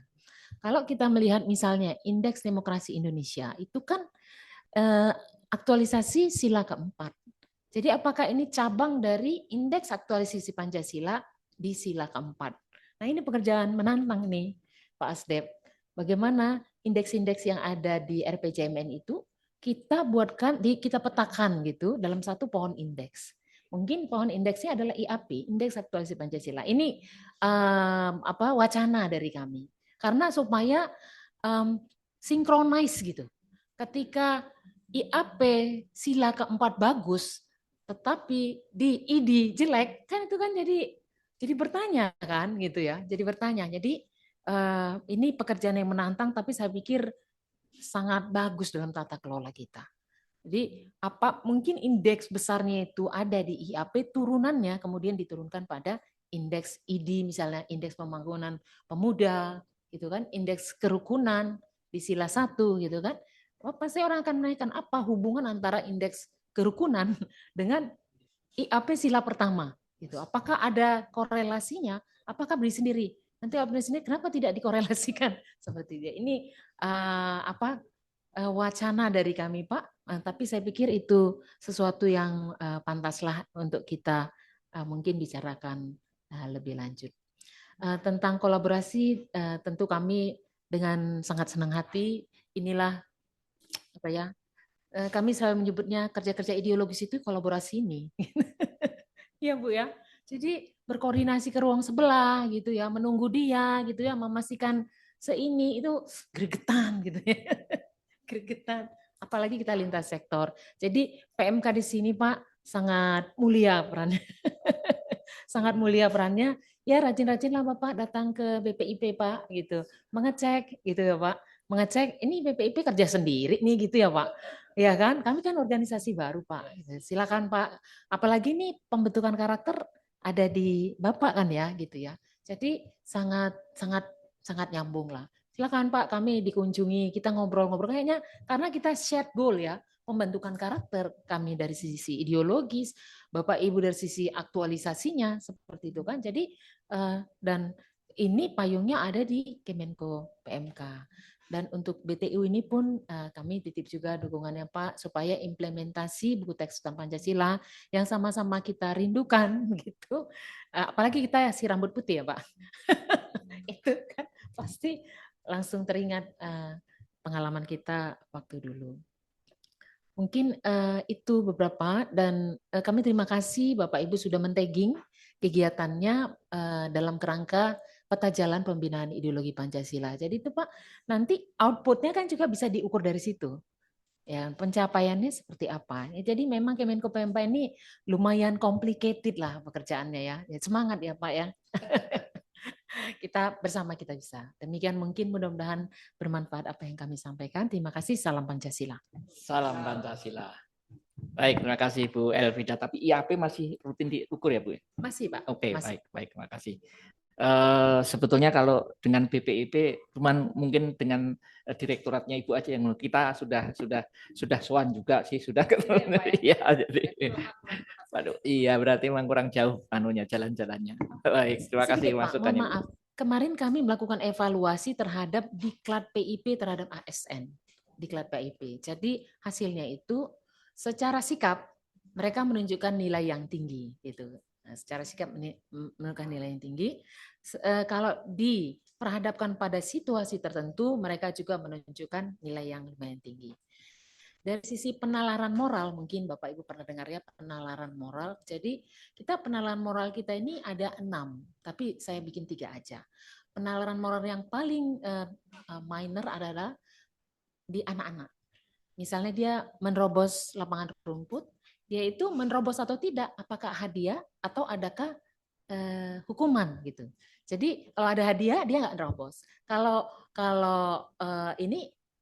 dia tidak menerobos tapi gara-gara takut dihukum gitu. Jadi sangat pragmatis. Jadi kalau saya kira sangat reflektif ya menurut saya itu apakah kami sebenarnya masih di level itu gitu. Kedua adalah Pak level yang kita moral kita ditentukan penerimaan teman-teman sekeliling kita gitu. Kita nggak mau tidak populer gitu, biar diterima gitu. Kemudian yang unik ya, yang unik yang kadang-kadang menurut kita udah benar, yaitu moral kita ditentukan pada regulasi, Pak, taat aturan. Jadi kita jadi ingat siapa Pak, Irene Sokoy yang ditolak 5 rumah sakit di Papua ya Pak. 4 rumah sakit itu ada rumah sakit pemerintah. Semuanya sesuai aturan dasar penolakannya gitu. Lalu di mana nilai gitu kan? Nah, jadi kita ini ternyata masih kuat di level 4. Jadi nggak berani kita mengambil tindakan atau ekosistem kita tidak mendukung untuk itu, Pak. Kita akan disalah, kamu kenapa nerima dia? Ini kan sekarang kita kehabisan bla bla bla bla seperti itu. Nah, jadi di tataran nilai ini adalah pertanyaan besar. Sehingga rekomendasi dari hasil evaluasi tersebut adalah bagaimana supaya pendidikan kita supaya menguatkan pada learning, experiential learning, gitu ya. Yang memang sudah ada ini sudah populer. Kemudian yang sifatnya ini Pak, sifatnya reflektif, gitu.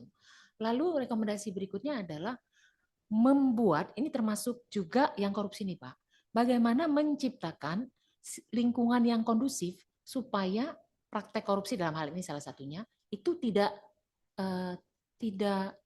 tumbuh dengan hebat begitu. Dan menguatkan jejaring antara mereka duta-duta Pancasila yang sudah mengikuti diklat dalam konteks ini ya Pak. Jadi mereka harus dari sisi pembudayaannya. Kita harus menguatkan jejaring antara mereka supaya kuat. Kira-kira mungkin begitu insight yang mungkin bisa kami share kepada teman-teman terkait dengan upaya kita untuk pemberantasan korupsi. Terima kasih. Baik, insight-nya dalam sekali ini, Bu. Terima kasih atas banyak sekali insight yang sudah diberikan. Di ruang online ada Direktorat Pembelajaran dan Kemahasiswaan Kemendikti-Saintek. Mohon berkenan, ada Bu Nur, juga ada ada Pak Fadiatul Fajri. Silakan Ibu Nur. Oh ya, selamat siang Bu Nur. Assalamualaikum. Ya, Assalamualaikum warahmatullahi wabarakatuh. Mohon maaf, ini saya sambil paralel juga dengan rapat yang lain. Mohon maaf Bapak dan Ibu, jadi saya menggunakan HP. Assalamualaikum warahmatullahi wabarakatuh. Selamat pagi. Yang saya hormati Bapak dan Ibu pimpinan dari PMK, dari BPIP, dari KPK maupun Bapak dan Ibu pimpinan dari kementerian lainnya, badan dan kementerian lainnya. Mohon maaf tidak saya sebutkan satu persatu. Baik Bapak dan Ibu, Kemdikti-Saintek selama ini sudah beberapa menjalankan terkait pendidikan anti korupsi. Jadi awalnya dari terbitnya Kemenristek-Dikti terkait pendidikan anti korupsi, yang mana di situ didorong perguruan tinggi untuk melaksanakan pembelajaran mata kuliah anti korupsi secara mandiri.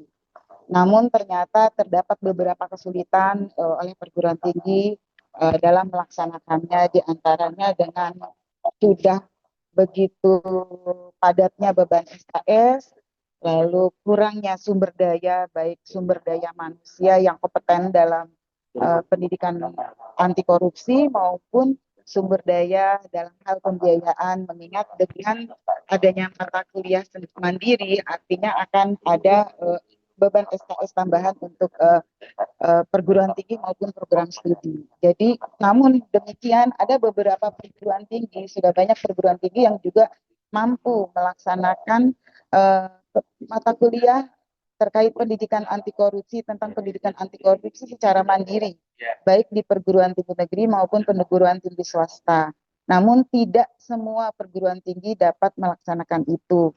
Mengingat hal itu, Direktorat Jejaring KPK bekerja sama dengan Dirjen Dikti pada saat ini khususnya Direktorat Pembelajaran dan Kemahasiswaan untuk melakukan insersi materi pendidikan anti korupsi ke dalam buku ajar Pancasila. yang diawali dengan kami melakukan revisi Kep Dirjen Dikti nomor 84 tahun 2020 tentang pedoman pelaksanaan mata kuliah wajib pada pendidikan tinggi menjadi Kep Dirjen Dikti nomor 209 tahun 2025 dengan menginsersi materi pendidikan anti korupsi dalam mata kuliah Pancasila, dalam pembelajaran Pancasila. Lalu yang kedua, Direktorat Pembelajaran dan Kemahasiswaan juga merevisi buku ajar Pancasila yang telah diterbitkan tahun 2016 dengan menginsersi materi pendidikan anti korupsi yang tertulis pada bab 9. Di mana judul bab 9 itu adalah Pancasila sebagai dasar nilai pendidikan anti korupsi.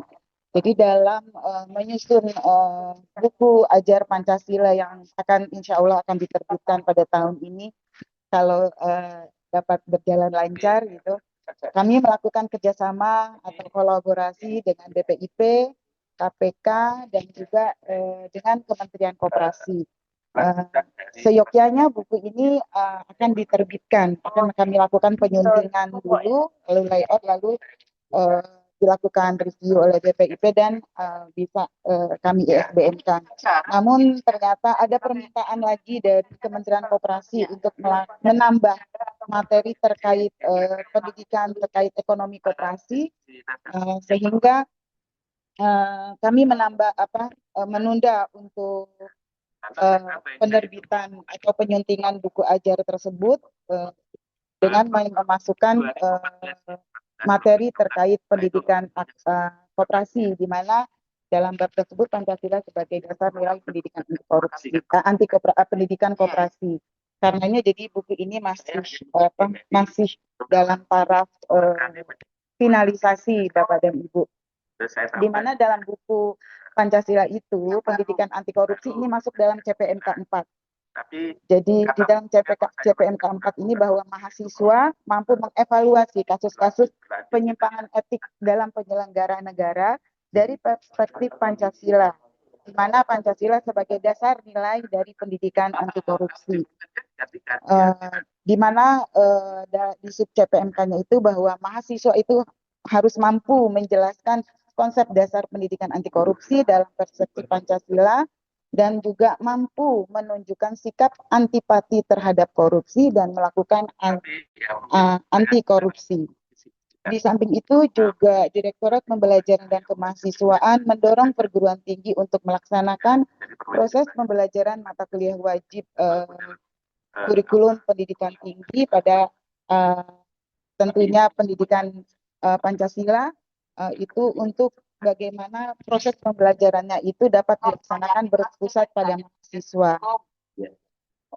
Misalnya dengan metode berbasis kasus ataupun berbasis proyek, di mana sejak tahun 2023 sampai tahun 2024 Direktorat Pembelajaran telah memberikan program bantuan untuk pengembangan model pembelajaran mata kuliah wajib kurikulum ini berbasis proyek, di mana tema-tema anti korupsi itu menjadi salah satu tema yang dijadikan dalam proyek mahasiswa. Dan ada beberapa hasil proyek mahasiswa yang bertemakan anti korupsi, di antara bentuk flyer ataupun film-film pendek.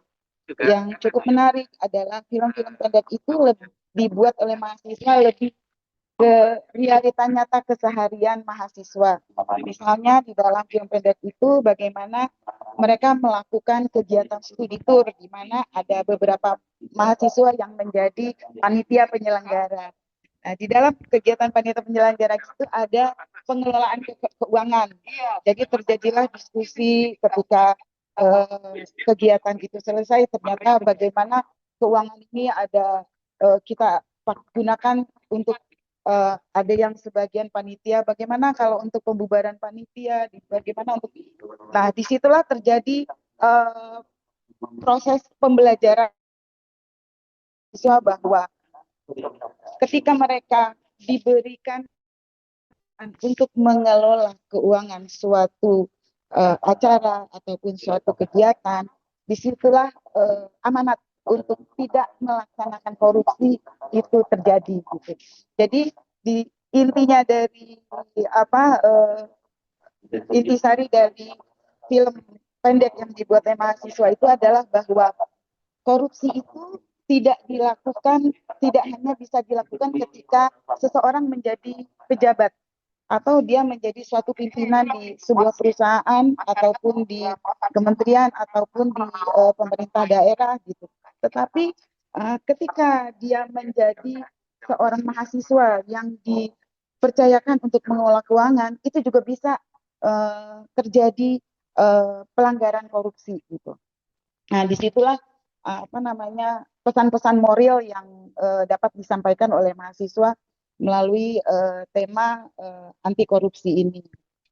Dan juga modul terkait pendidikan anti korupsi juga ada di dalam platform Sepada Indonesia. Sepada Indonesia itu adalah sebuah platform untuk kuliah online, jadi berupa MMS, jadi yang memungkinkan mahasiswa bisa secara aktif untuk mengambil modul tersebut dan untuk mempelajarinya secara mandiri, gitu Bapak dan Ibu. Mungkin itu yang bisa kami sampaikan, hal-hal yang sudah dilakukan oleh Kemdikti-Saintek hal ini dalam mencoba untuk bagaimana pendidikan anti korupsi ini dapat diterima maupun dapat dipahami, dapat dipelajari oleh seluruh mahasiswa di perguruan tinggi. Mungkin itu yang bisa kami tambahkan, Bapak dan Ibu. Terima kasih. Assalamualaikum warahmatullahi wabarakatuh. Selamat pagi, salam sejahtera untuk kita semua.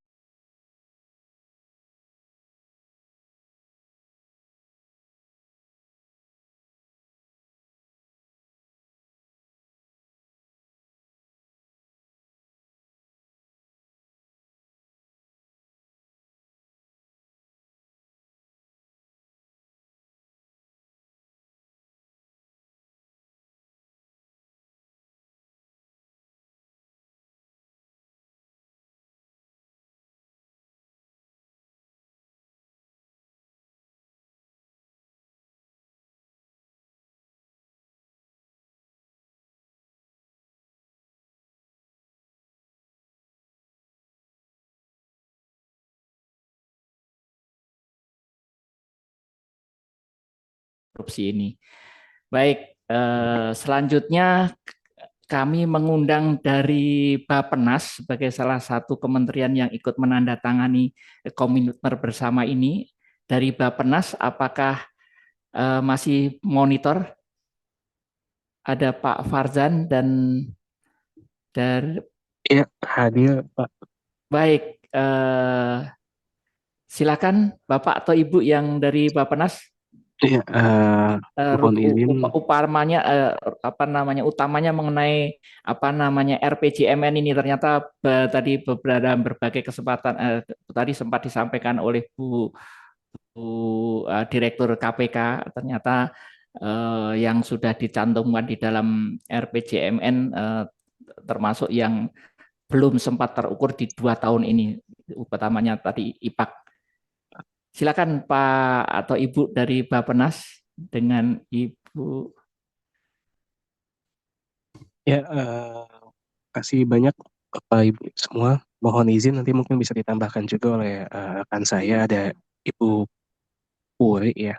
Perkenalkan, nama saya Farzan Nukmana Pak, dari Direktorat Pendidikan Dasar Menengah Bappenas. Untuk suara saya kita dengar ya Pak, di ruangan ya Pak, dengar jelas ya? Iya, jelas Pak. Oke, baik. Jadi untuk kami itu mungkin sebelum membahas terkait nanti RPJMN, untuk menguatkan informasi tadi yang telah diberikan oleh rekan-rekan dari KL yang ikut menandatangani nota kesepahaman pendidikan anti korupsi, kami juga menjelaskan bahwa di Direktorat Pendidikan Dasar dan Menengah Bappenas, kami juga bermitra tak hanya dengan Kemendikbudrismen, tapi juga kami bermitra dengan Kementerian Agama ya Bapak Ibu semua ya, terkait pendidikan keagamaan seperti madrasah seperti itu. Mungkin ini sebagai menguatkan informasi bahwa memang upaya untuk menanamkan pendidikan anti korupsi ini kan memang usaha bersama ya, usaha kolektif. Begitu juga di Kementerian Agama juga sudah mulai mengimplementasikan hal tersebut, utamanya lewat eh, surat edaran Direktur Jenderal Pendidikan Islam ya waktu itu ya, di mana memang dipastikan juga pendidikan anti korupsi ini masuk ke dalam pendidikan karakter yang menjadi bagian dari kurikulum pembelajaran di madrasah. Kemudian juga surat edaran dari Direktur Pendidikan Islam tersebut yang membawahi madrasah pada khususnya juga diperkuat dengan Keputusan Menteri Agama nomor 184 tahun 2029 dan juga Peraturan Menteri Agama nomor 2 tahun 2020 tentang penyelenggaraan penguatan pendidikan karakter, yang dimana salah satu isi di dalamnya adalah memastikan implementasi dan internalisasi nilai-nilai pendidikan anti korupsi, Bapak Ibu semua. Karena memang kalau kita sadari bersama untuk penanaman nilai-nilai anti korupsi ini untuk siswa-siswa yang memang berusia muda ya, itu memang masih lebih memiliki banyak tantangan gitu ya untuk menginternalisasi nilai-nilai tersebut.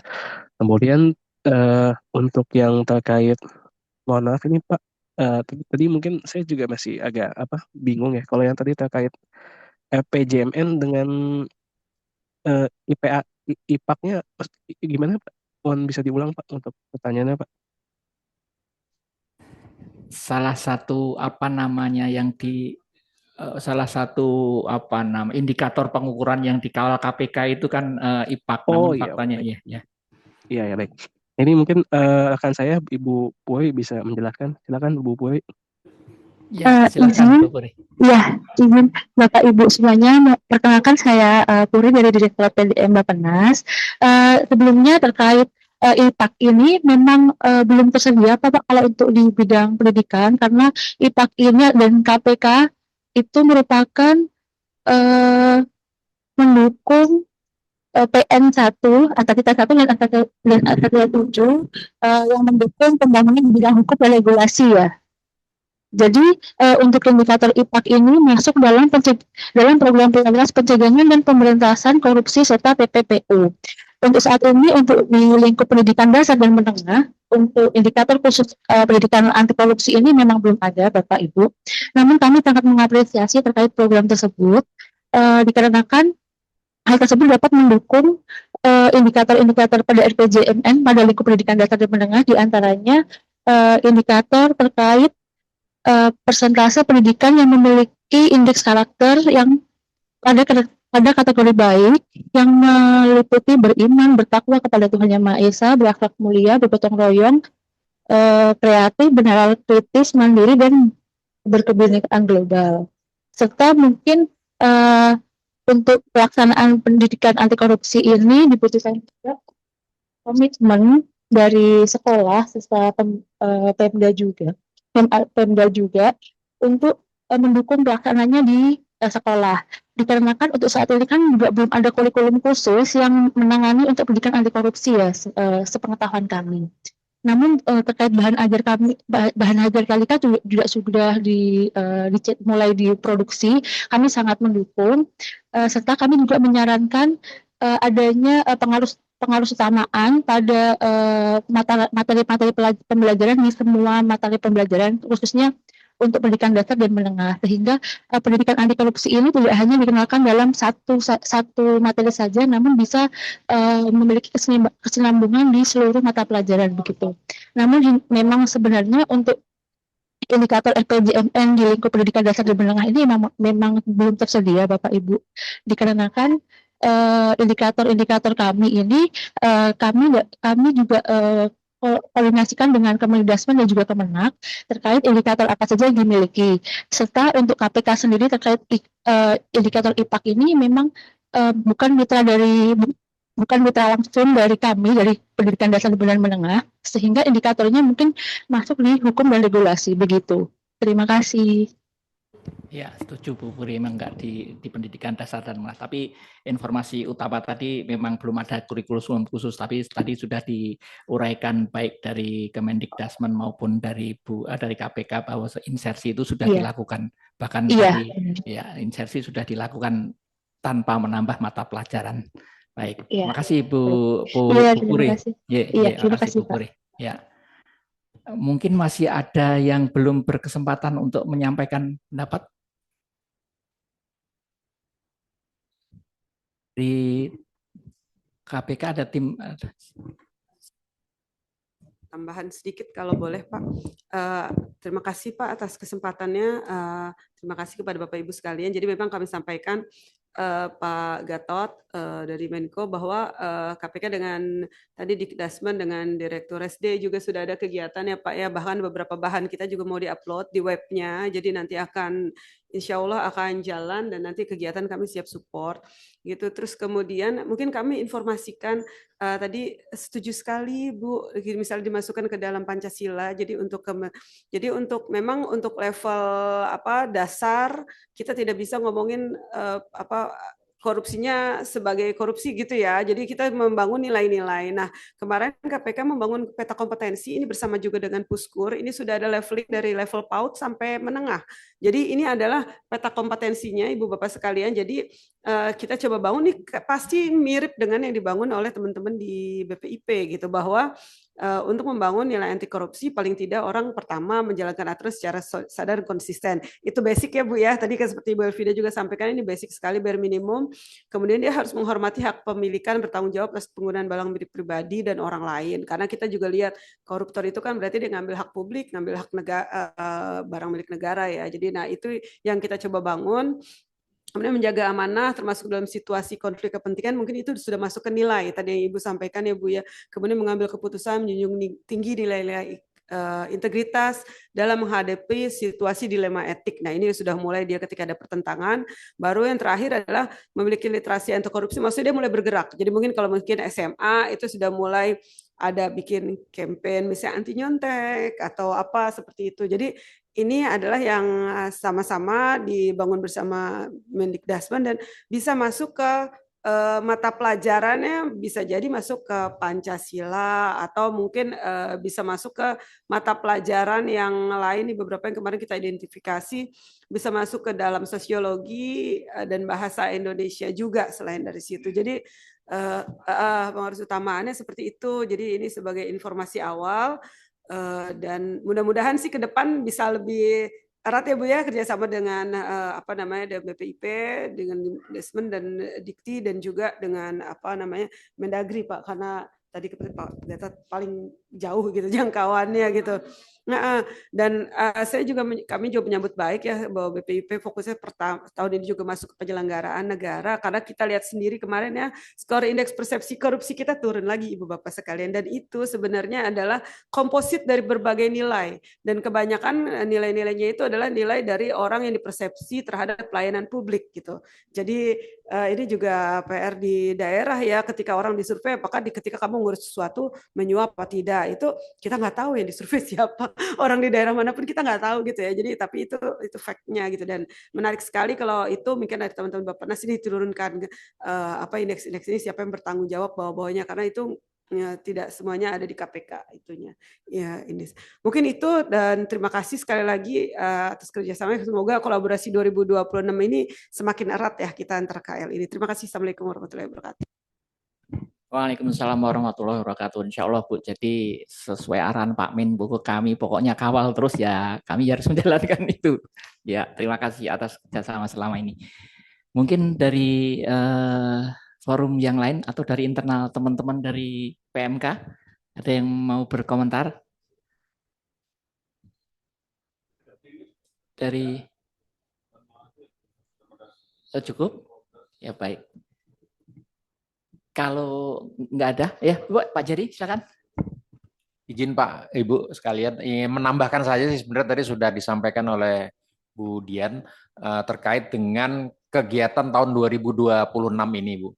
Artinya tahun 2026 ini sesuai dengan informasi yang telah disampaikan bahwa akan dilaksanakan lagi survei penilaian integritas pendidikan. Nah, di mana tadi mengingat tadi Pak di dunia digital ini, apalagi ini akhir-akhir ini kan luar biasa nih. Artinya ini menimbulkan tantangan-tantangan tersendiri, termasuk banyaknya penipuan, pinjol tadi dan seterusnya. Nah, artinya dalam kesempatan ini mungkin kami mohon bantuan juga Bapak Ibu sekalian bahwa memang benar jadi tahun ini KPK menyelenggarakan survei penilaian integritas pendidikan, di mana respondennya itu jenis respondennya itu mulai dari peserta didik, guru, kepala sekolah sampai dengan orang tua. Ini untuk yang dasar menengah. Nah, atas hal itu mungkin mohon bantuan juga Bapak Ibu sekalian untuk menyampaikan informasi ini juga pada stakeholder terkait.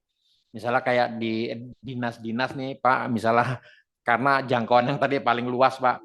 Artinya dinas-dinas ini memang banyak yang menanyakan terkait dengan kebenarannya. Apalagi kami menyelenggarakan survei ini melalui WhatsApp. Nah, artinya ada resiko-resiko di situ terkait dengan keamanan informasinya. Nah, atas hal itu di dalam forum ini mungkin kami sekalian menginformasikan. Ya, insya Allah hasilnya nanti sebelumnya akan kami undang juga nanti di pertemuan high level meeting yang di sekitar awal Oktober atau akhir September. Mungkin itu saja Pak Gatot izin yang dapat saya tambahkan. Dan satu lagi Pak, terkait dengan kegiatan SP Pendidikan 2026 ini, memang kami masih butuh dorongan Pak, terutama dari Kementerian Dalam Negeri.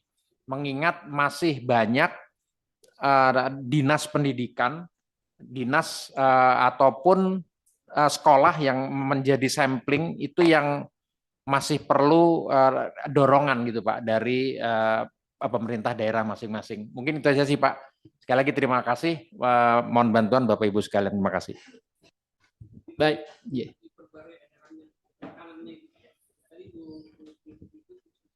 Baik, terima kasih tambahnya Pak Jerry sekaligus mengingatkan gak hanya Kemendagri juga sebetulnya dari Kemendikdasmen dan Kemensaintek, Mendikti Saintek karena mereka lah mungkin objek nanti yang mungkin perlu dimulai sosialisasi dari sekarang atau bagaimana caranya kepada kepada kementerian di bawahnya yang ada di bawahnya. Baik, terima kasih Pak Jerry tambahan informasinya. Ada lagi dari Bapak Ibu sekalian? Kalau nggak ada, saya sedikit mungkin menyampaikan simpulan besar apa yang ada kita sampaikan hari ini. Jadi hari ini kita mencoba menindaklanjuti terhadap apa yang sudah ditandatangani oleh para pimpinan kita dalam rangka komitmen anti korupsi. Tadi Bu Dian Novanti, Direktur Jejaring Pendidikan di KPK sudah menyampaikan hasil pelaksanaan survei pendidikan SPI pendidikan integritas pendidikan termasuk rencana 2025, terus kemudian di dalamnya juga sudah mulai menjalin kerjasama dengan Kemendikdasmen, Kemendiksaintek, Kemendikti Saintek dan sebagainya dalam rangka mendukung pelaksanaan SPI dan pendidikan anti korupsi ini. Kemudian tadi Pak Direktur Iwan Junaidi dari KPSTK Kemendikdasmen juga mengatakan bahwa dalam pelaksanaannya memang sudah di dalam Kemendikdasmen, saya kebalik-balik sudah pelaksanaan harian, sudah ada mulai dari surat edaran dan sebagainya yang di dalamnya ada peringatan-peringatan yang isinya pesan-pesan anti korupsi. Kemudian ditambah dengan dari Pak Minhajul Ngabidin, Direktorat SD ya sebagai salah satu tim kerja ya, salah satu penyusun tim kerja prioritas di Kemendikdasmen khususnya pendidikan karakter. Yang di dalamnya juga berbagai program pendidikan anti korupsi sudah diajarkan. Kemudian perlu adanya dukungan materi untuk pembelajaran co-kurikuler tentang integritas dan nilai-nilai kejujuran. Ditambahkan dari Direktorat PAUD bahwa sudah pernah ada modul bahan ajar terkait pendidikan literasi finansial yang di dalamnya ada nilai-nilai kejujuran. Dan Pak Bangun siap menjalankan tugas memanjangkan tangan ke seluruh daerah dalam tataran MONEF, jadi sudah siap dilaksanakan dan memang selama ini sudah terjalin erat, harapannya tetap berjalan dan semakin solid. Dari kemudian dari BPIP banyak hal insight yang kita dapatkan kita dapatkan semua terkait dengan korupsi yang memang itu menjadi bagian dari nilai Pancasila yang sudah sudah harus kita jadikan perhatian bersama, termasuk kesiapan berkolaborasi dengan semua KL. Dan yang terakhir tadi dari Kemendikti Saintek dari Direktorat Pembelajaran Kemahasiswaan bahwa diakui bahwa belum semua PT melaksanakan pembelajaran materi terkait dengan anti Pancasila, namun insersi seperti bagaimana tadi disampaikan, insersi pembelajaran anti korupsi itu sudah ada di dalam bab 9 materi pendidikan Pancasila sudah ada dan tadi juga sudah disampaikan sebelumnya oleh KPK. Kemudian adanya pembelajaran mata kuliah melalui metode yang berbasis kasus, yang khususnya tema-tema anti korupsi sampai kepada tadi adanya film yang terkait bahwa korupsi itu bukan hanya yang untuk pejabat, tapi sampai ke mahasiswa pun sebetulnya bisa. Kemudian sampai yang terakhir sudah membuat sebuah platform yang berbasis online yang dimana ada modul-modul yang bisa dipelajari secara mandiri, di dalamnya juga ada pendidikan anti korupsi. Yang terakhir dari Bappenas bahwa menyampaikan informasi adanya peraturan agama terkait penguatan karakter yang juga di dalamnya ada anti korupsi. Artinya sebetulnya sudah tidak kurang dari berbagai KL untuk pendidikan anti korupsi ini. Tinggal kita mengawalnya di dalam pengantar awal tadi bisa aja angka-angkanya itu bagus naik-naik, tetapi faktanya itu yang kemudian meruntuhkan, yang itu yang memang menjadi tugas berat bagi kami di Kementerian Koordinator untuk mengawal selain dari angkanya juga di dalam pelaksanaannya dan implementasinya maupun impact terhadap angka itu yang seterusnya kami kawal. Kira-kira demikian apa yang sudah kita bicarakan pada pagi hari ini. Kami akan segera mengirimkan notulensi maupun risalah rapat kerja ini kepada Bapak Ibu yang hadir dan undangan pada kesempatan secepatnya. Kemudian tentunya kami mencoba poin-poin yang menjadi perhatian kami akan menjadi perhatian bagi kami untuk menindaklanjuti dan terus berharap kerjasama yang sudah kita jamin selama ini tetap berjalan dan bisa ditingkatkan. Kalau tidak ada tambahan maupun komentar dari Bapak Ibu sekalian, dengan izin Bapak Ibu kami menutup rapat pada pagi siang hari ini dengan ucapan terima kasih. Mohon maaf kalau ada hal-hal yang kurang berkenan di Bapak Ibu semuanya. Terima kasih. Assalamualaikum warahmatullahi wabarakatuh. Saya izin. Salam Pancasila. Salam Pancasila.